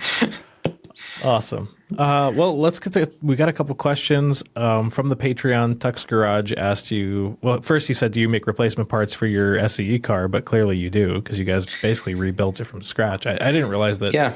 I had assumed that most of the electronics and batteries and all that stuff was the same. I didn't realize that you guys had kind of redone all that. It is rebuilt. Like they didn't give us the battery with it, but we had all of the harnesses and everything else. But it's like that system is way more complex than it needs to be. So we just stripped out all the old electronics and everything and kind of build in the minimum viable that we need on top of that. Make the car way simpler. We're not, collecting data and tuning any of that anymore. So we got like the car mechanically was complete. We only needed to buy, I think, 2 shocks and dampers, which are eye-wateringly expensive, unfortunately, because they're like specifically for this competition, basically. So they're like, I think it's like $2,000 buys you a pair. And you can buy refurbished ones, but it's like, the size of a mountain bike shock. That's insane. Yeah. And they go much more expensive than that. Like there's a company, Multimatic, is selling, they have a specific kit that they give to Formula teams for a roll heave decoupled suspension. And if you were to buy it from them, I think it's like $6,000 or $8,000. And it is a lot of money, but then again, the teams, if you want to get into it, like the teams that are competing at the highest level, MIT was one of them, in 2018, arguably might be this year if they do well. We raised like $250,000 in 2019 to build that car. And I spent like $80,000 of it to deliver a battery that ultimately didn't quite work out the way we wanted to. And so it's all part of the game. Car suspension where like, you can buy like top of the line Olin's or something for the same price, and they're for cars. Like real full size cars. Yeah. Exactly. And it's just like, well, the market is small and they know the Formula teams, that's what they'll pay for it. Right. So it kind of works out that way. And there's quite a family of parts that are kind of specific. Like there's a certain brake rotor and caliper family that all the teams kind of use. And there's a certain steering rack family that all the teams kind of use. And a lot of the teams that are getting better and more organized, they're getting their harnesses made professionally, like to equivalent quality that Formula One teams would have them made at, like made by these companies that do the harnessing, and they'll just raise enough money to pay for it. And it's pretty astronomical. Like these cars are actually like insanely high performance at the highest level. And Ethan Perrin cut his teeth doing the same thing. He went a little bit of a route deeper into the manufacturing specialty than I did. But he's been supporting teams as well, like manufacturing their parts. And a lot of these teams, they have equipment on hand, but a lot of them don't. They don't have machine tools at all. And so they're completely reliant on finding machine shops to either pay or to work with them on getting these parts, which, in some degrees is actually a better education than machining the parts yourself and learning how to do all the DFM and the drawings and so on. So, it's probably much closer to what they're going to experience, once they graduate, for sure. Yeah. So a lot of the parts that we ended up making for the race car, we had to like remake some brackets that were bent. We ended up, we're kind of doing the fun stuff, like doing the battery. We didn't have the battery, so we ended up like getting some cells that were, left over from a sponsorship program that I run at work, and they were going to be tossed. So we're like, okay, we can build a battery, but we want to do this like the lazy, easy way. And 3D printing is really good now. So instead of like machining all the end plates out of polycarbonate like we did in 2018 when like the Prusa i3 was around, but none of the materials were very good and the printing still wasn't that great and the tolerances were still pretty bad, Now, like I had a Bamboo X1 carbon. As soon as everyone else was realized like printing is good again, right? I was like, my i3 is worthless. I better sell this thing right away, and bought a carbon. And so we designed a battery pack where we just 3D print, like most of the parts are just huge ABS prints that like interlock together, and then the cells are glued into that. And then there's a structural like potting foam, kind of like in Tesla's big products, that like glues everything together. And then I have access to a really nice laser welder at work. So we designed all these laser cut bus bars that like we lay over, and then I can take it to work and laser weld all the cells perfectly because we have all the right equipment to do it like the right way. And then we took the same BMS design that we had that does all the battery management and monitoring, and sort of same schematic and same electrical design, but reshaped it to fit the new shape of these modules, and dropped that on top. And then we're like, okay, we're going to redo the cooling system for the car also, because we had this like motorcycle radiator that had all the wrong ports on it, and the fans. And like now that we know how fluids and cooling works, like we designed this thing in a completely ridiculous way. Also, we're never going to race like 20 kilometers again. We're never going to do an endurance race. So we're going to race autocross. This battery doesn't really need any cooling because we're never going to be able to drive it hard enough to overheat it. So no cooling in the battery anymore. And that made a lot of things simpler. We did the whole like sheet metal tab and slot thing that I mentioned earlier to explore the sheet metal bending. I had the brake now, so I was like, I want to make this like cool bent angle top cover that like follows the shape of the battery. So that was fun. Mm-hmm. We're not going to race we don't have to do this thing called the rain test where they make you put your car underneath sprinklers for 2 minutes to represent like driving in wet conditions, and your car has to be like fully on, fully enabled, and have no faults the entire time. It's a really hard test to pass. And we're like, well, if it's raining, we're just not going to go. Like, there's no need to do that anymore. This car's not ever going to get wet again. So nothing's waterproof anymore like that. That solves a bunch of problems as well. And then all the harnessing and everything is like, we're not going to be racing this hundreds of miles a year in training either. So it doesn't need to be quite as rigorous. So we kind of like scale all that stuff back and then put all of the time into the sort of the more interesting things. Like we wanted to explore how are we going to design this cooling system. We used to use this like boat pump. It was like a big diaphragm pump with a big 12-volt brushed motor, and it weighed like a kilogram by itself, which in racing terms is like insane because it does like 100 watts of power and it weighs a kilogram, and like you can get a drone motor at Target that does more power than that and costs less and weighs less. And so we were like, well, what's the best way to do this? Like, well, we have on the market, like Tesla's been producing really nice cooling pumps for automotive for a long time, and so we got some like you can buy a Model 3 cooling system pump for almost nothing, and you just give it 12-volt power and then it'll turn on. And so we're like, okay, but the cooling pumps in cars are designed for high flow, low pressure, because that's a more efficient way to design a thermal system. And our car is the opposite, because in racing, like all the tubing has to be small, so it's all really high pressure and relatively low flow. So we had to figure out how to manifold two of these pumps in series in order to get enough pressure and flow rate. But we could have just chosen a different pump, but that wasn't interesting. So my friend Aiden, he figured out like if we manifold them together, we can just barely fit a combination reservoir swirl pot manifold in the print volume of a Form 4. And so we printed the whole thing in one resin print. And it's like the inlet, the swirl that takes out all the bubbles, into the first pump, into the second pump, and then out. And it took him like 4 tries, but he just like would print it, and then like a whole resin print comes out, a little bit of cleanup, add some fittings on the end of it, a radiator cap on the top for the blow off. And like 4 tries later, we have this like cooling system. It's like one piece of plastic bolted into the side of the car. And you can't even see the water flowing because there's no bubbles in it at all. Like the bubbles just like get separated out. And at the competition, you can't hear them either because the cooling fans are so loud. So like we have to like hold the pumps to feel them vibrating to make sure that they're like still pumping. So that worked out like it was like a really fun project that worked out really well. And then the body panels, of course, like the body panels that we made in school, we made like foam molds for them, and they're like very aerodynamically shaped. And we did all the carbon layups and a crap load of sanding, and it's a huge mess. And we're like, we're not doing composites anymore. We don't have time for that, or space, or mess tolerance. So, well, we're just gonna make sheet metal body panels. And so we ended up making like laser cut flat patterns and then press brake bending that look like a Cybertruck-esque body panels, which is also came out better than we hoped. Yeah.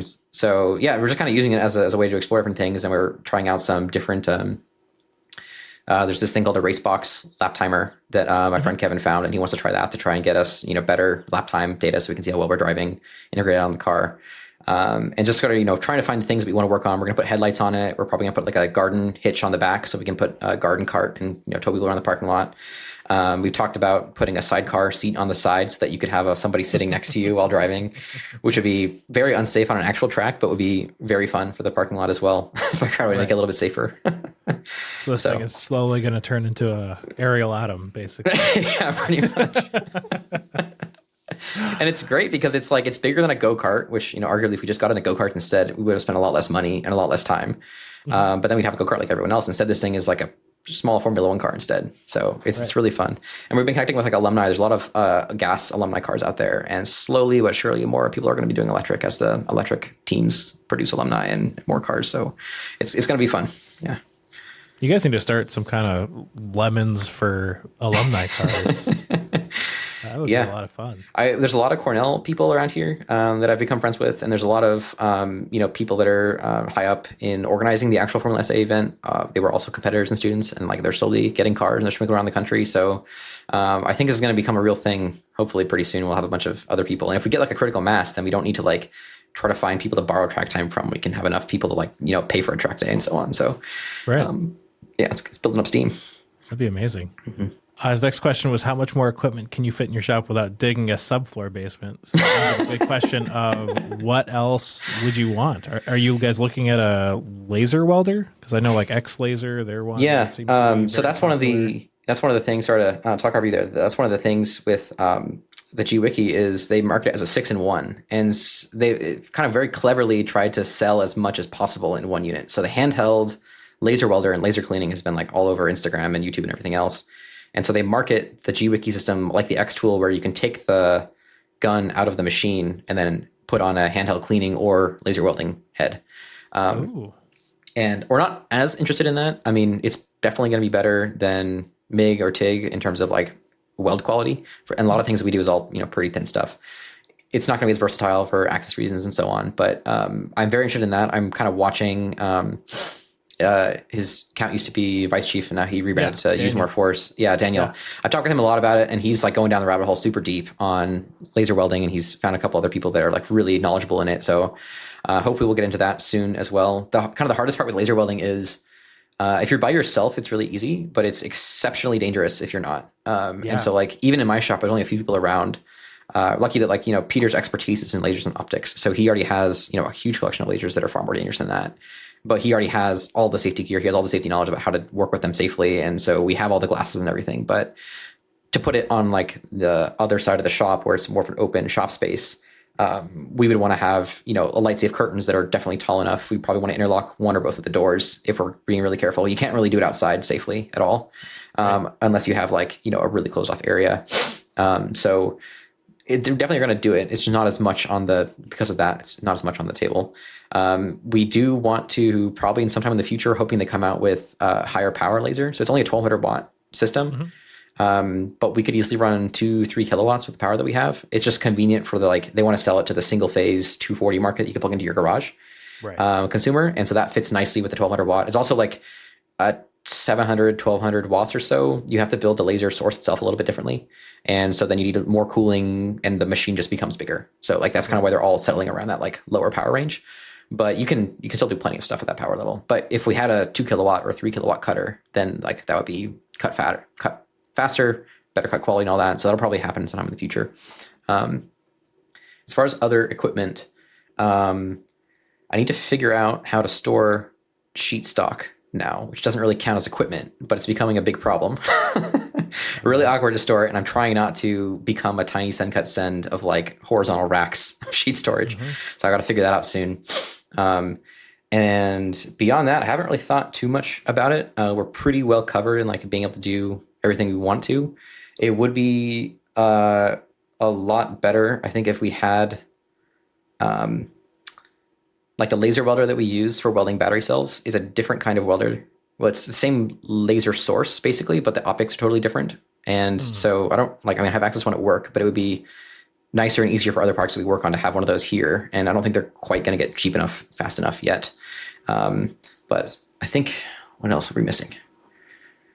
I've kind of strayed away from the ultra precision stuff, like with the service grinder and so on. But I think those are cheap enough that like if I ever wanted to, there's always one on the market in the Bay Area that I could probably find that would be good for it. I'm pretty happy with what we have. I think maybe something that I've messed with that I want to tune up and kind of come back to is when I was doing my indexer rebuild, the Nikon indexer. It's like a really old project on my Instagram that I still haven't finished the electronics for to like bring it to completion. I was like, I really don't want to paint this because it's going to be in a cool environment. So like, what can I do is better than paint? And so powder coating naturally is like probably pretty much the answer. And it's super easy to do. I bought the Eastwood kit like many other people did. And I got that set up, found a free oven on Craigslist, like home oven, but it's just like always somehow not quite big enough. So I'm thinking I really want to get I have this surplus, like very, very high end, tiny sandblaster. It's kind of like one of the smaller size ones. It works perfectly in like the small benchtop cabinets. And so I want to get that working and then get the powder coating oven, like nice to use. And maybe find like a slightly bigger industrial one. I know Titan, Langmuir now sells like a 16 or 18 inch cubed one. Might be interested in doing that just to make it easier for like whenever we make brackets or things that are on the race car, like we can just powder coat them quickly. And I do have like I have had many ideas for like small machinist related projects or products that I could make over the time. And I was like, I'm definitely not going to try to become a production finishing house. Like anodizing is definitely not on the table, but also anodizing sounds like it sucks dealing with vendors, hearing you and everyone else complain about it at some point. Yeah. So maybe powder coating would be the easy answer. We're very blessed with a good anodizer. And even then that doesn't mean that they don't screw up. Yeah. So, I think it's a lot of things like that. Like right now, my biggest project in preparation for getting the race car able to take to a track has been this like truck carrier project that I've been working on. I figured out like if I drive an electric truck and I can get 300 miles of range easily when I'm not towing something. As soon as you put a trailer on the back, no matter what type of truck it is, no matter what kind of trailer it is, cut in half immediately, every time. And it's just because there's just that much aerodynamic hit of like having anything behind your vehicle. But I was like, a Formula car is not very big. It almost fits in the bed of my truck. So if I can put it like on a platform across and then put the car on top of the bed, then it's behind the cab also. And so That's I can what like, you're building? That's what it is. Yeah. And I've been thinking about this for like way too long. And so like the question is then how you get the car up there. And so there's like lots of different ways to do it. But I wanted to get the car to be high enough and build the carrier in such a way that I can leave whatever I build in the truck all the time and still have access to most of the bed space. So the wheel spacing of the car is such that like its wheels land basically over the wheel wells so that I actually don't lose a lot of the space in the middle. So I can actually still put a 4 foot, wide object on the floor. If I want to put a piece of plywood in there, I can. So these like side boxes that are going on the back of my truck are designed to hook into 12-foot folding wheelchair ramps. And then there's a winch in the top of the truck bed. And so you like put the car on the ground, pull down these ramps, and then winch the whole thing up with a drill powered winch into the top of the truck bed. And if all goes to plan, by the time this podcast is released, this will have either gone very well or very poorly. You'll hear about it on Instagram. That's so cool, though. Okay, that makes more sense. I was like, what are you building in the back of your truck? I could not figure it out. Apparently, I didn't pay attention enough. I explained it. I sent some pictures about it like a long, long time ago. I was hoping to have this ready like for the first trip that we went on, and it was pretty quickly became evident like, no, this is definitely not happening this time. We need more time. But I'm like, I spent all my time thinking through like, what is the best way to interface this, a 500-pound race car on top of a structure on top of the truck bed? How do you attach it to the bed? And there are like tie down points in the corners, but they're not designed to, when people put large objects on the top, like the closest thing to this is, it's called the sled deck for people to put their snowmobiles on top of. You can go look up a video or pictures of people putting 2 snowmobiles side by side on top of the bed of a short bed pickup truck, which is like an absurd amount of weight, and they overhang like several feet out the back. But for $12,000, you can buy this like complete system of a platform that goes on the top, has like a pull-out drawer and ramps the stove inside and everything. So I'm trying to build like kind of the cheaper version of that, basically, that's tuned exactly for this car. And with the goals of it, like, not being outside the width of the truck, not sticking out too far, having a place to store the ramps all the time so that I never have to lose them and it like all packs nicely. I need to have enough. The biggest thing with a race car is it has a huge rear wing and a huge front wing, and they're just like really boxy and big, and they just take up a ton of space. So if I store the car like low, then I can't put the wings on the car while we're driving on the highway. So I lift the car up an extra like 8 inches. Then there's enough room underneath that I can package both wings underneath as well. And then we have to take the charger with us and the toolbox and all the other stuff. So like I can build out my whole bed of my truck so that I don't need to carry a trailer. And one of this kind of sillier underlying motivations, I don't want to own a trailer either, because I have to put it somewhere.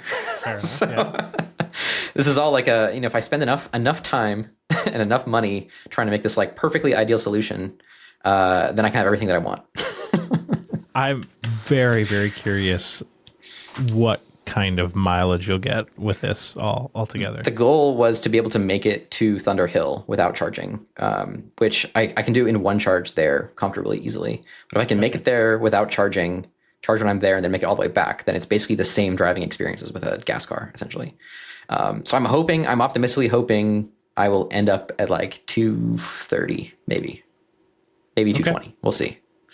Yeah, we'll see. Hopefully Sunday you'll be able to let us know. Yeah. If it is on there, like, it's definitely going to be strange because I'll have no rear view visibility at all. And I'll be like, well, I can see out the side view. There's like going to be like a race car tire sticking out the side, but yeah. Yeah. But yeah, rigging and towing and all this stuff is also, it's fun for me to try and figure out how to move the equipment we buy at auctions to avoid buying a trailer, or, how do we shipping stuff recently, trying to make room for this laser. I built a lot of different shipping crates. I was like, by the way, big shout out to you. You built the best crate for the CL. Like, companies should come to you to learn how to build a crate, because not only did you build a crate, you marked all of the screws with circles that I needed to take out. You gave me the bits that I needed to take out all the different kinds of screws. Like, it was, both Brad and I were like, this is insane. Like, this, how can it be this? And then I buy like a professional thing and it comes in a, shit box that is impossible to take apart. Yeah, well, if it's worth doing, it's worth overdoing, right? So it was awesome. It was I'm glad you enjoyed it, and I'm glad it was appreciated, because I was like, oh man, what would I want to receive? I've received a lot of bad crates, like, along with other people, right? So and also I'm just like so paranoid about like shipping, like moving a CMM is actually incredibly hard. They're really top heavy, and they're like, just even the small one, actually the smallest one was the hardest one to move because it's so much more top heavy than the big ones. Like, I was unloading the first one that I bought with an engine hoist, and there's more weight. Like, you can't actually get the lift point of the engine crane high enough underneath the gantry without it wanting to tip over. Right. So I ended up having to like sling it in this really strange way to like around the head off to one side. Luckily, the bigger ones are a little bit easier, but that, and then like shipping the Zygo interferometer, I have pictures of that, and it was like, this is the weirdest thing I have to ship because it's so heavy on one side of the pallet, and it's like only this part of it is super dense. It was like the granite plate of the microscope plus the 2-inch thick steel thing and the counterweight. Mm-hmm. And I was like, I mean, luckily it made it in one piece, but I basically built like a complete deck to be able to make sure the pallet would survive. I don't like doing woodworking as much anymore compared to metalworking. I've done a lot of it, but a lot of dust, and I do try to do it outside because I just don't want any of that in the shop. But yeah. It's once you build a few crates, you're like, I could just do this so much better if I did it this way or this way. And one of the part of the game of building the crate for yours was like, and the crate before that for the microscope was like, what is the cheapest way to make a box that is still good enough? And I think I've settled on the like masonite 1/4-inch sheathing being probably the cheapest way you can do it. I think it's like $12 per sheet or something like that, or $15. And it doesn't really super nice. It doesn't really do much for like structural integrity, but the box shouldn't need to if the pallet's doing all the work, right? Just supposed to like keep stuff off of it. So, exactly. One crate at a time, figure that one out. His last question was, when is your next egg drop experiment? I'm glad you brought that up. I almost forgot about that. Yeah, we did there was a bunch of MIT interns and others that we made friends with over the summer when they were here. And so we're like, okay, we should, they're all going to leave soon and go back to school. So we invited them over to our shop for an egg drop competition. It was those guys and then a bunch of my other friends and other MIT alumni. Invited them over, and we're like, the forklift is, we get 11.5 feet of lift on the forklift, and then we have a 20-foot extension ladder. So if we rack to strap the extension ladder to the forklift and then put like a hangman stick sticking out at the top with a pulley, then we can have I think we measured like 32 feet as the highest we could go. Mm-hmm. And it looks ridiculous in our parking lot because it's just like 32 feet doesn't look that far on the ground, but it's actually fairly high up there. Uh-huh. It'd be better if we could go to like 50 or 100 because you can't really get going that fast. And then we like set the limits on the competition. You have like this period of time. We wanted to make it interesting. We gave them like some packing materials, and then to make it more fun, you had to carry 3 eggs instead of 1, and there was extra points given for the amount of time it would take to put the eggs in and get them out. So you couldn't like bury it too deeply. And then there was a bunch of other like bullshit criteria about like, cleverness, creativity, sophistication, and like, clever use of materials and like that. So And they also had to carry a payload, which is like this like plastic block as well. And so just to make it, a little bit more like Apollo and a little bit less like your high school, middle school egg drop competition. So there was a lot of creativity. Like people had a lot of fun. We did have a winner. It's my friend Aiden. He had a very clever, like overbuilt T-shaped design. And it turns out like it wasn't really hard to make an egg survive only a 30-foot drop. Can't go quite as fast as higher if you get out like the full, in middle school, we always had the fire department would come by with their like tall 6-tension ladder and do it that way.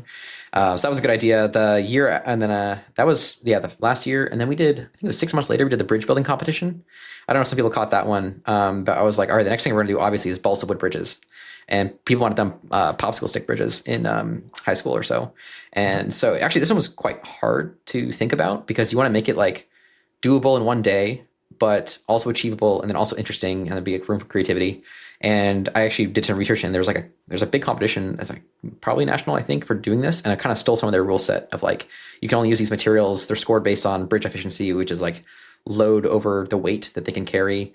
And then we had to, fabricate like, here's the end conditions of the bridge. You can or can't do, like, you can't tie things through the end conditions of like the 246 blocks on the milling machine table. And then I had to like make a test bridge to make sure that like, am I asking my friends to do something that they can't do in one day? So I made a test bridge and I was like, oh, it takes like 5 hours for one person to make a reasonably like, looks like a bridge.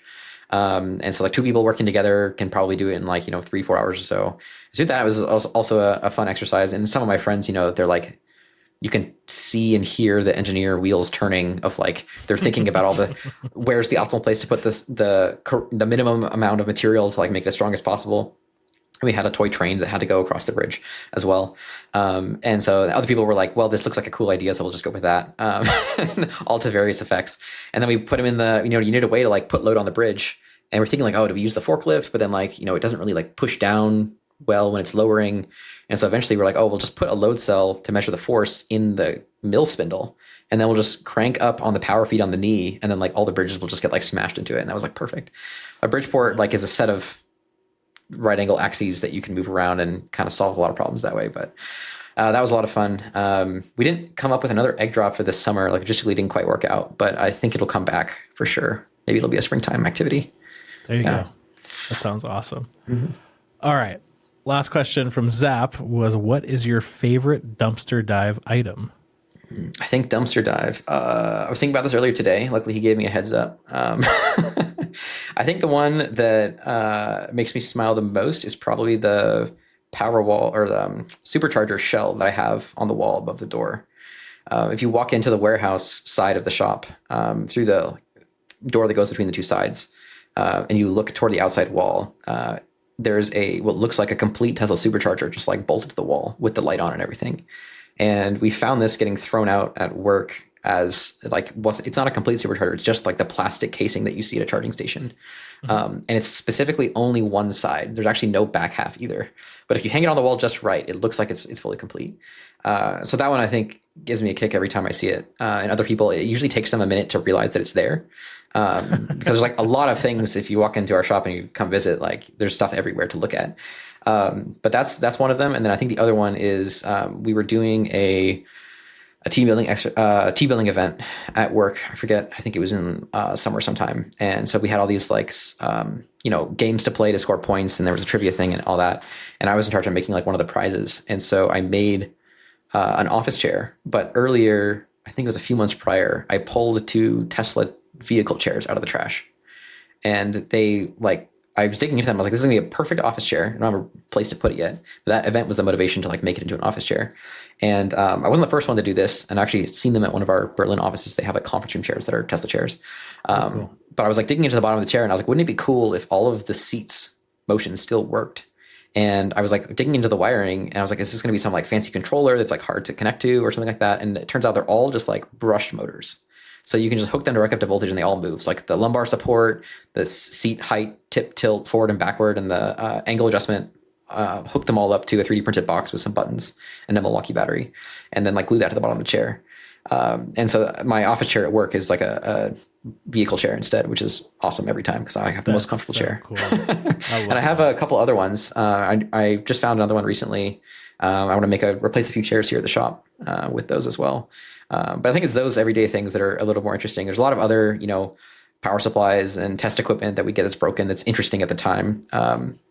And behind me is like an X-ray machine. Didn't come out of the trash, but like, this stuff's always fun to find and take apart. And a lot of times stuff that I see in the garbage, be it from another company that's shutting down or my friend's company or even at work is not things that we keep, but like I'll take it back to lab at work. And like, I've always wanted to know, how does this power steering actuator work in our cars? And like, I could go look at it in CAD, but the thing's right in front of me. So I can just take that apart.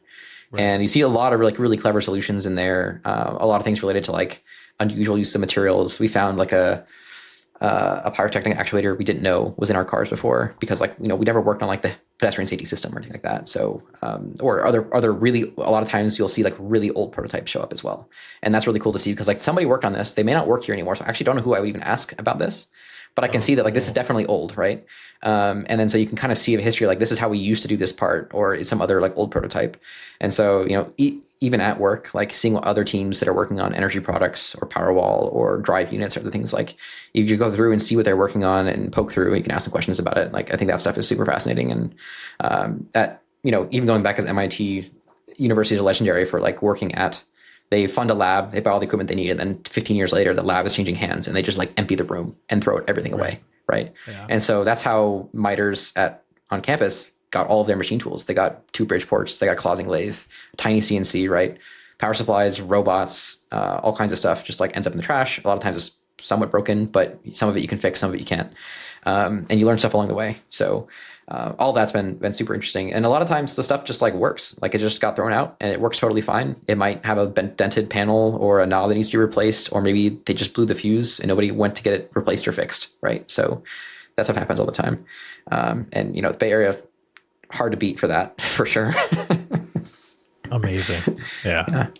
You really are in the holy land for that kind of stuff. It is insane. Lucky it's just like counterbalanced by the land real estate being so expensive, so that like you can't just like fill a huge warehouse with it. Yeah, seriously. All right. Well, that brings me to the last questions I ask every guest every week. First up, one CAM, metrology, or business tip or trick that helped you this week. Ooh, this week. Or the last few weeks. No, there's definitely something in there. I think it's probably one that a lot of people know, but since I've been doing this like welding fabrication process a lot more, I've been buying like Fireball stuff, whatever he can come up with and whatever I can just by buying. And I've been like really trying to design my stuff around, I don't have one of his like fancy welding tables. I have a, sort of flat one, but in the build of the truck bed, I've been like trying to use his tools as much as possible to like make things easier. And I've like really grown to see the value. Like I have a set of his squares and his shim block set, the magnetic shim blocks. Even if you're not doing fabrication, like having a set of 1, 2, 3 blocks, and also 1 inch, half inch, 3/8, 1/4 that are made of metal and magnetic has made so many setups and things even in the middle way easier. Because I know just like in this Pelican case, I have a set of 4 shim blocks for everything. And so if I'm, want to do a quick setup, I just need it's going to be within a couple thousandths of a 2-inch shim. Or if I need 2 3/8, or I need even like 2 9/16, I can stack up all the shims immediately, right? And I don't have to go to other things. And in like welding fabrication, oftentimes in order to like compensate for the weld distortion, I'll like shove a 1/16 shim in there. And then when it cools and like bends back, it's the right angle. So do that stuff quite a lot recently. And then I think the other one that a lot of people have probably seen before is I've made a Tom Lipton like mini pallet with a grid, 1-inch grid of 1/4-inch dowel holes and 1/4-20s, and like that by far is probably the most used fixturing tool I ever use. Having that and a set of tiny toe clamps, I can basically find a way to clamp anything. And almost always it's like, it's just going to be easier if I do it this way. Mm-hmm. It's not going to be super repeatable. And if you're, running a job shop or whatever, it's not going to be the best setup. But if you are, kind of working on products here and there, it just solves so many problems to be able to like have this breadboard and toe clamps and be able to like put pins down, clamp stops to it, and then pull it in and out of the machine. I think I went to that. For this project, I was machining, I needed what do they call them? It's like a rigging donut. For like, you put your like soft shackle through it. I forget what it's called. A rigging thimble. That's what it's called. Okay. And there's the really, really big ones for off-road recovery, which is like, it's a big aluminum torus with a hole in the middle, and it's like fully rounded over. And then there's also a groove around the outside that's fully rounded over. And then you can put your like synthetic winch line around the grooves, and you can like put it around the outside or put it around the inside, and it acts like a pulley with like no moving parts basically. And the ones for recovery are like 4 inches in diameter. And I need one for this race car like winch setup that's like really, really small. And I didn't want to make a donut. I was going to do anything I could to avoid making this part from scratch. And I didn't want to buy like pulleys and rollers or anything. It's like complicated. So I found out they make the same thing for arborists to do trimming of trees. But they make a tiny one. And it's often used in like belaying and so on. So, and it's just like this round part. It's curved on every surface. And I wanted to cut it in half. And so I bandsawed it in half, but then I wanted the face both sides to be flat. And like, you can't clamp this in any way. Like I put it in the vise, moon shaped down and then flat on the top and then face it off. But then I have to like indicate and like rock it back and forth and so on. And then, facing cutter across the top. But instead I just like put the pallet in the Bridgeport and then toe clamped it down. Cause like if you have 2 toe clamps pinching something down, it's like, if you have at least 2 points of pinching, it's probably not going to go anywhere for like cuts. And then I didn't really have to really think about the setup at all. And I could put in 2 dowel pins, and like the second one I could put right up against the dowel pins, just like the first one. And so there's no like fiddling with end stops, but like having it be meeting a curved surface and all that. So it's an example recently of making that happen. Love it. Work-life balance, what does it mean to you and how do you manage it? Is it any different from 5 or 10 years ago? Oh, 5 years ago? Yes. 10 years ago? Where was I 10 years ago? Just getting into college. I had to learn it a lot for sure. So the biggest difference was, going from high school to college, like I had a lot more time basically. Cause I basically got to choose how to fill my time. And so I filled it with as much engineering and recreational activity as I could. And I basically just made my social group and my academic group and my extracurriculars, they were all like a complete circle. There was like not really much outside of that, which worked fantastic for me. Mm-hmm. And then going and working at Tesla, working a day job, I'm there. And in the beginning, when you're like fresh out of college, I was like, hungry to learn and to do well at my job and to kind of absorb as much as I could. And so I actually, I was at the time starting at a very high pressure time of the company at basically every company, but especially at Tesla and SpaceX and similar companies. There's times where you end up working really, really hard, and there's times where it's pretty normal. And it's kind of mellowed out a lot as like Tesla's become a much older company. It's not nearly as bad as it used to be from people that I've talked to that were around for like Model 3 launch days when things were like really tough and Tesla like almost disappeared. It's grown up a lot since then. And I think Tesla people, we like work normal hours way more than I think a lot of people suspect. And we have a lot more freedom with it as well. Like you work as much as you need to get your job done. We have, a flexible time off policy where it's like, as long as you're getting your job done, you can't take 6 months off a year, but it's not like super tightly controlled. We're not counting hours in that, tight way, which is super convenient and flexible, and it works out for people here. But I had to learn, like, you can't work as hard as you did in college. It's like, won't be sustainable. You can probably do it for like 6 months or a year, but at some point you have to figure out that like, if you keep doing work, no one's going to tell you to stop. And you have to figure out how much you can handle, basically. And I quickly saw that happening to other people, is like they would be working so much and like nobody's asking you to work that hard. They're just asking you to do a certain task. And if you want to put more work into it, then you can. But you have to learn like the middle ground. And that way you can, not feel super tired all the time and have time for friends and family and other hobbies outside that. So I think it took me about a year to work on that and like learn that right amount of balance. I'm also like super motivated to work hard, and I don't mind working hard. Like a lot of the projects that I work on happen in short periods of time. So a project that I might work on now will be like 3-6 months, maybe 9 months long or less. And in that 3 months, there might be like a 2-month period where I might be working 6 to 7 days a week, not constantly, but like this is a time critical thing for a long time. I don't mind working really hard for that period of time. There's like many days, even this year and in last year, where I might be working 16 to 20 hours a day, because there are moments where this is really, really critical. And like, I could choose to push this back, but me personally, I'm willing to like make that sacrifice, for the inconvenience it would cause me or other people. And that's just, how I am right now. So I think that balance has worked really well for me. Having this shop here and paying a second rent definitely shifts thing as well. If it was in my garage and my garage was big enough, then like that was great in some respects, but it motivates you to actually spend time here when you're paying for it. Right. And that also means that like we're pretty critical about keeping the space useful and nice and pleasant to spend time here, because like, I can't be here all the time either. So when I'm here, I want it to be efficient. I want all the tools to be the way I want it. And that's, one of the perks is none of the tools here on like a makerspace or an open shop, they're not going to go anywhere. If they break it or it goes missing or anybody has a question, it's going to go on 4 people and they're all trustworthy. So it has benefits, and also like, you got to pay to play in that respect. So I think it's totally worth it. Like I would highly recommend it. If you have the opportunity to find friends that you can do it, then like moving out of your garage, you get so much more than the sum of the parts.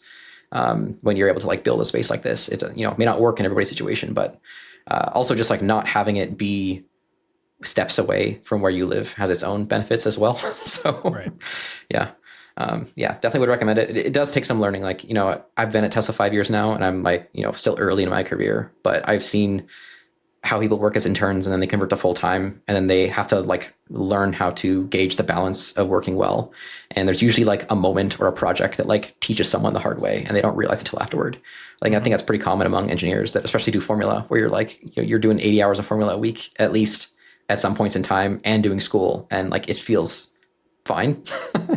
Right. And then it's just not sustainable. Like you can do it until the competition, and then you just like completely crash for weeks afterward, right? And it's like, oh, that's totally fine. But the job, I'm still at work. Right. There's no end to the school year, so to speak. So you have to learn how to make it long-term sustainable. Yeah. I'm really interested for your answer to this one, because you have so many interesting toys. What is the thing that doesn't really pencil out that you've bought that you wouldn't be without for reduced aggravation, fatigue, or aversion? So what would you buy again in a heartbeat, but that logically on paper doesn't make any sense that you bought? I was trying to think, is there anything that I have instantly replaced? There's a lot of like tools that I use day to day, but those ones are too easy. Like I have like a Ruck 2, this is the like not really answer question, but like this utility knife, I respect the art form of like Grimsmo knives and all the other people who collect knives, but like for me, I want to open boxes, and this thing is disposable, and I don't ever want to sharpen a knife. So I think I bought like 15 of these or something like that, because I just lose them, and I'm like, oh, whatever, like, it's time for that one. And sometimes I find them, but I think there definitely are. Am I too practical? I don't know. I might have to think about an answer to the question. Okay. That's fine. I think the Ruck is a good example, especially buying that many of them. It shows that it's, it's just the daily use. Like, really you think about things in dollar per use is a good way to do it. Like, how much am I willing to pay per instance of this? Mm-hmm. And like if you think like, it works for cars also, is like, I'm willing to pay cars, headphones, phone, laptop, anything I use every single day. I'm willing to pay like a lot of money for. At the last headphones, I actually didn't even have like Bluetooth or wireless headphones. I was refusing to buy into wireless headphones until they had USB-C. And I also refused to buy basically anything else until it's USB-C. And so I bought the Bose, they're like NC700s were the first ones they released with USB-C. So I bought those. They worked fine for years, and then they went unsupported. And the battery finally died. I think one of the ear cups like pulled out. And then I bought the new ones, the Bose Quiet Comfort Ultra, QC Ultra, I think. And I was like, okay, I'll get another 5 years out of this. And I don't know why, but they changed this. They changed the interface. I don't know why they had to do it, but they did. You press the button now, and they take, I measured it. I think it was only like, they take like 1.5 seconds longer to turn on and sync. And sometimes 4 seconds. And sometimes they would just like resync in the middle. And that was enough. I was like, this $450 pair of headphones is now worthless to me, because I wear them every day. I probably wear them for like 6 to 8 hours a day. And so now I wear the Sony ones instead, because they were like slightly faster and slightly more convenient to use. Mm-hmm. And I'm willing to like, basically, if I were to ever lose those headphones, I'll just buy them immediately. Like there's not the 4, 5s, or 6s. Is 6 the most recent one? I bought whatever was newest at the time. I think the 6. Yeah, 6 just came out a few months ago. Yeah, and from all I could tell, everyone said like, these are indistinguishable from the 5s. You should buy the 5s, but I was like, whatever, I'll buy the newest one, and hopefully it will last slightly longer or something. From what I've read, the 6s and the 4s are good. Everybody kind of hated the 5s. So interesting. Okay, you did right. Very good. That's good to hear. 3 months into my ownership of it. I think maybe somewhat related is like, I'm not into computers. I was like back in the day, but nowadays it's like any computer you buy is like so much more powerful than I could ever need it to be, that I don't think about it. I'm not doing like, complicated multi-axis camera things with Fusion that could eat up everything your computer can throw at it. But I still, like, from a principal perspective, I still bought a framework laptop, if people are familiar with that. That is like, nice. It's a company that's actually trying to make a laptop that is repairable, and as sustainable as they can in terms of like providing support and documentation. And yeah, I love it. I'm recording with it right now. I bought the 16-inch one. I don't know if whatever, maybe it's when I grew up and what I grew up with, but like I've always had 15-inch laptops, and I think a 14-inch I could deal with, but like no smaller. And Framework has a 13, and I was like 13 is too small, but 16 is on the very big end, and so I end up daily carrying around 16-inch Framework laptop, which is a big laptop because it has bigger bezels, and my work laptop. And so I also have like the only bag I could find that could handle both. I had very strict requirements of having both laptops with me, plus other stuff, is like the Linus Tech Tips backpack, which I've been very happy with as well. Nice. And so yeah, I carry a big backpack, but also like I carry a lot of stuff with me generally because I've learned some things it's not worth not having and having to like go find. Just like multimeter, wear a screwdriver kit, and then like usually something else, water bottle, and a few other bits and bobs for charging, all that. But yeah, the Framework laptop is like I'm willing to pay a premium of several $100s to support the mission because this company is going to do well and I want them to do well, and also because I just don't really want to buy a brand new laptop every X number of years. Right. I'm like willing to just only swap out the screen or only the keyboard or whatever else whenever I feel like it. That seems like a reasonable thing to do. Yeah. And so I'm not trying to like, always have the most bleeding edge thing either. Although apparently I can have that as well because they are now releasing like you can buy a new motherboard for the same laptop chassis like that. You're supposed to be able to kind of have it all. And repurpose the old motherboard into like a, Yeah. So I'm like gaming server or whatever, like video. Plex fully on board with that mission and everything. And plus it's like a sick party trick when you can just like pull out all of the IO ports of your laptop and show people that like you can pull the touchpad off and move it to the left or the right if you want. And like, yeah, your MacBook may be thin, but it can do this, right? I could get an RGB keyboard if I wanted to. So yeah. Yeah, it's really slick. I love the way that they build those and like just the little things that are nice if you're repairing them. Like I love that there's extra screws inside the case already in case you lose one. Like, stuff like that is just super cool. Yeah, it's something that like, if I ever design a product, is only what I could aspire to is like thinking about, how it's going to be used. And whenever I do something for myself, like I'm trying to think about like I'm probably gonna have to be back in here at some point. So like I want to take the extra time to use rivet nuts, put a bolt on the backside that's going to be hard to reach and all things like that. So I think it kind of builds in well with that as well. Yeah. All right. Last up, what have you been researching this week? Doesn't have to be manufacturing related. It's just interesting to hear what interesting people are looking into. Two things I've been researching this week. One is E-Track, which is what you see in a lot of trailers and box vans. It's like the track that goes along the walls and sometimes along the floor that a lot of the couriers will clip in hooks to strap your packages to the side of the van. You see it a lot in trailers for like strapping on ATVs and other things. And I've been looking into that for the race car carrier project. I was like really resistant. I was like, E-Track is a whole ecosystem of parts. And I feel like I don't need something that fancy. And then after like racking my brain, trying to figure out a better way of like, how do I hold the car down to the platform? E-Track ended up being the answer. So I was like, they're onto something here. So I was looking into that a lot this week and like other different kinds or the accessories I can buy. So I looked into like, they make ratchet straps that specifically go directly into the E-Track. So you don't have to deal with like, it maybe speaks to like how I think about things. Like I'm going to make a carrier, like I'm going to make it as dialed as I can. And one of the problems is like when you want to put a ratchet strap around a tire on a platform, how the strap connects to the track on the platform matters a lot because it depends how tightly you can get the strap around the tire and then it will like move. And I want this car to be like 1 inch from the back glass of my truck cab. So I don't want it to move like at all. So I figured out that there's this one company that sells an E-Track clip-in chalk. And then if I get a ratchet strap that clips in directly, like where the webbing goes really close to the track, then there's not going to be a D-ring loop that has to like hit the tire, and then there'll be like a section in the way that's like not tight to the tire. So I was looking into that a lot, and then trying to figure out like what's the best way for me to attach the E-Track to the floor. And like most trailers, I guess, are plywood on the floor. I don't have plywood on this thing. It's going to be outside. So do I do a sheet metal deck? Do I do diamond plate? That would be kind of a pain. So I think I'm going to end up doing something that requires like a ridiculous number of screws to like, I'm going to put like the whole deck is just going to be made of E-Track because I only need like 18 inches of deck total. But every E-Track has a screw every 2 inches and I need 7 feet of E-Track times 3 on each side. So there's like 1,000 screws I could put in and I won't.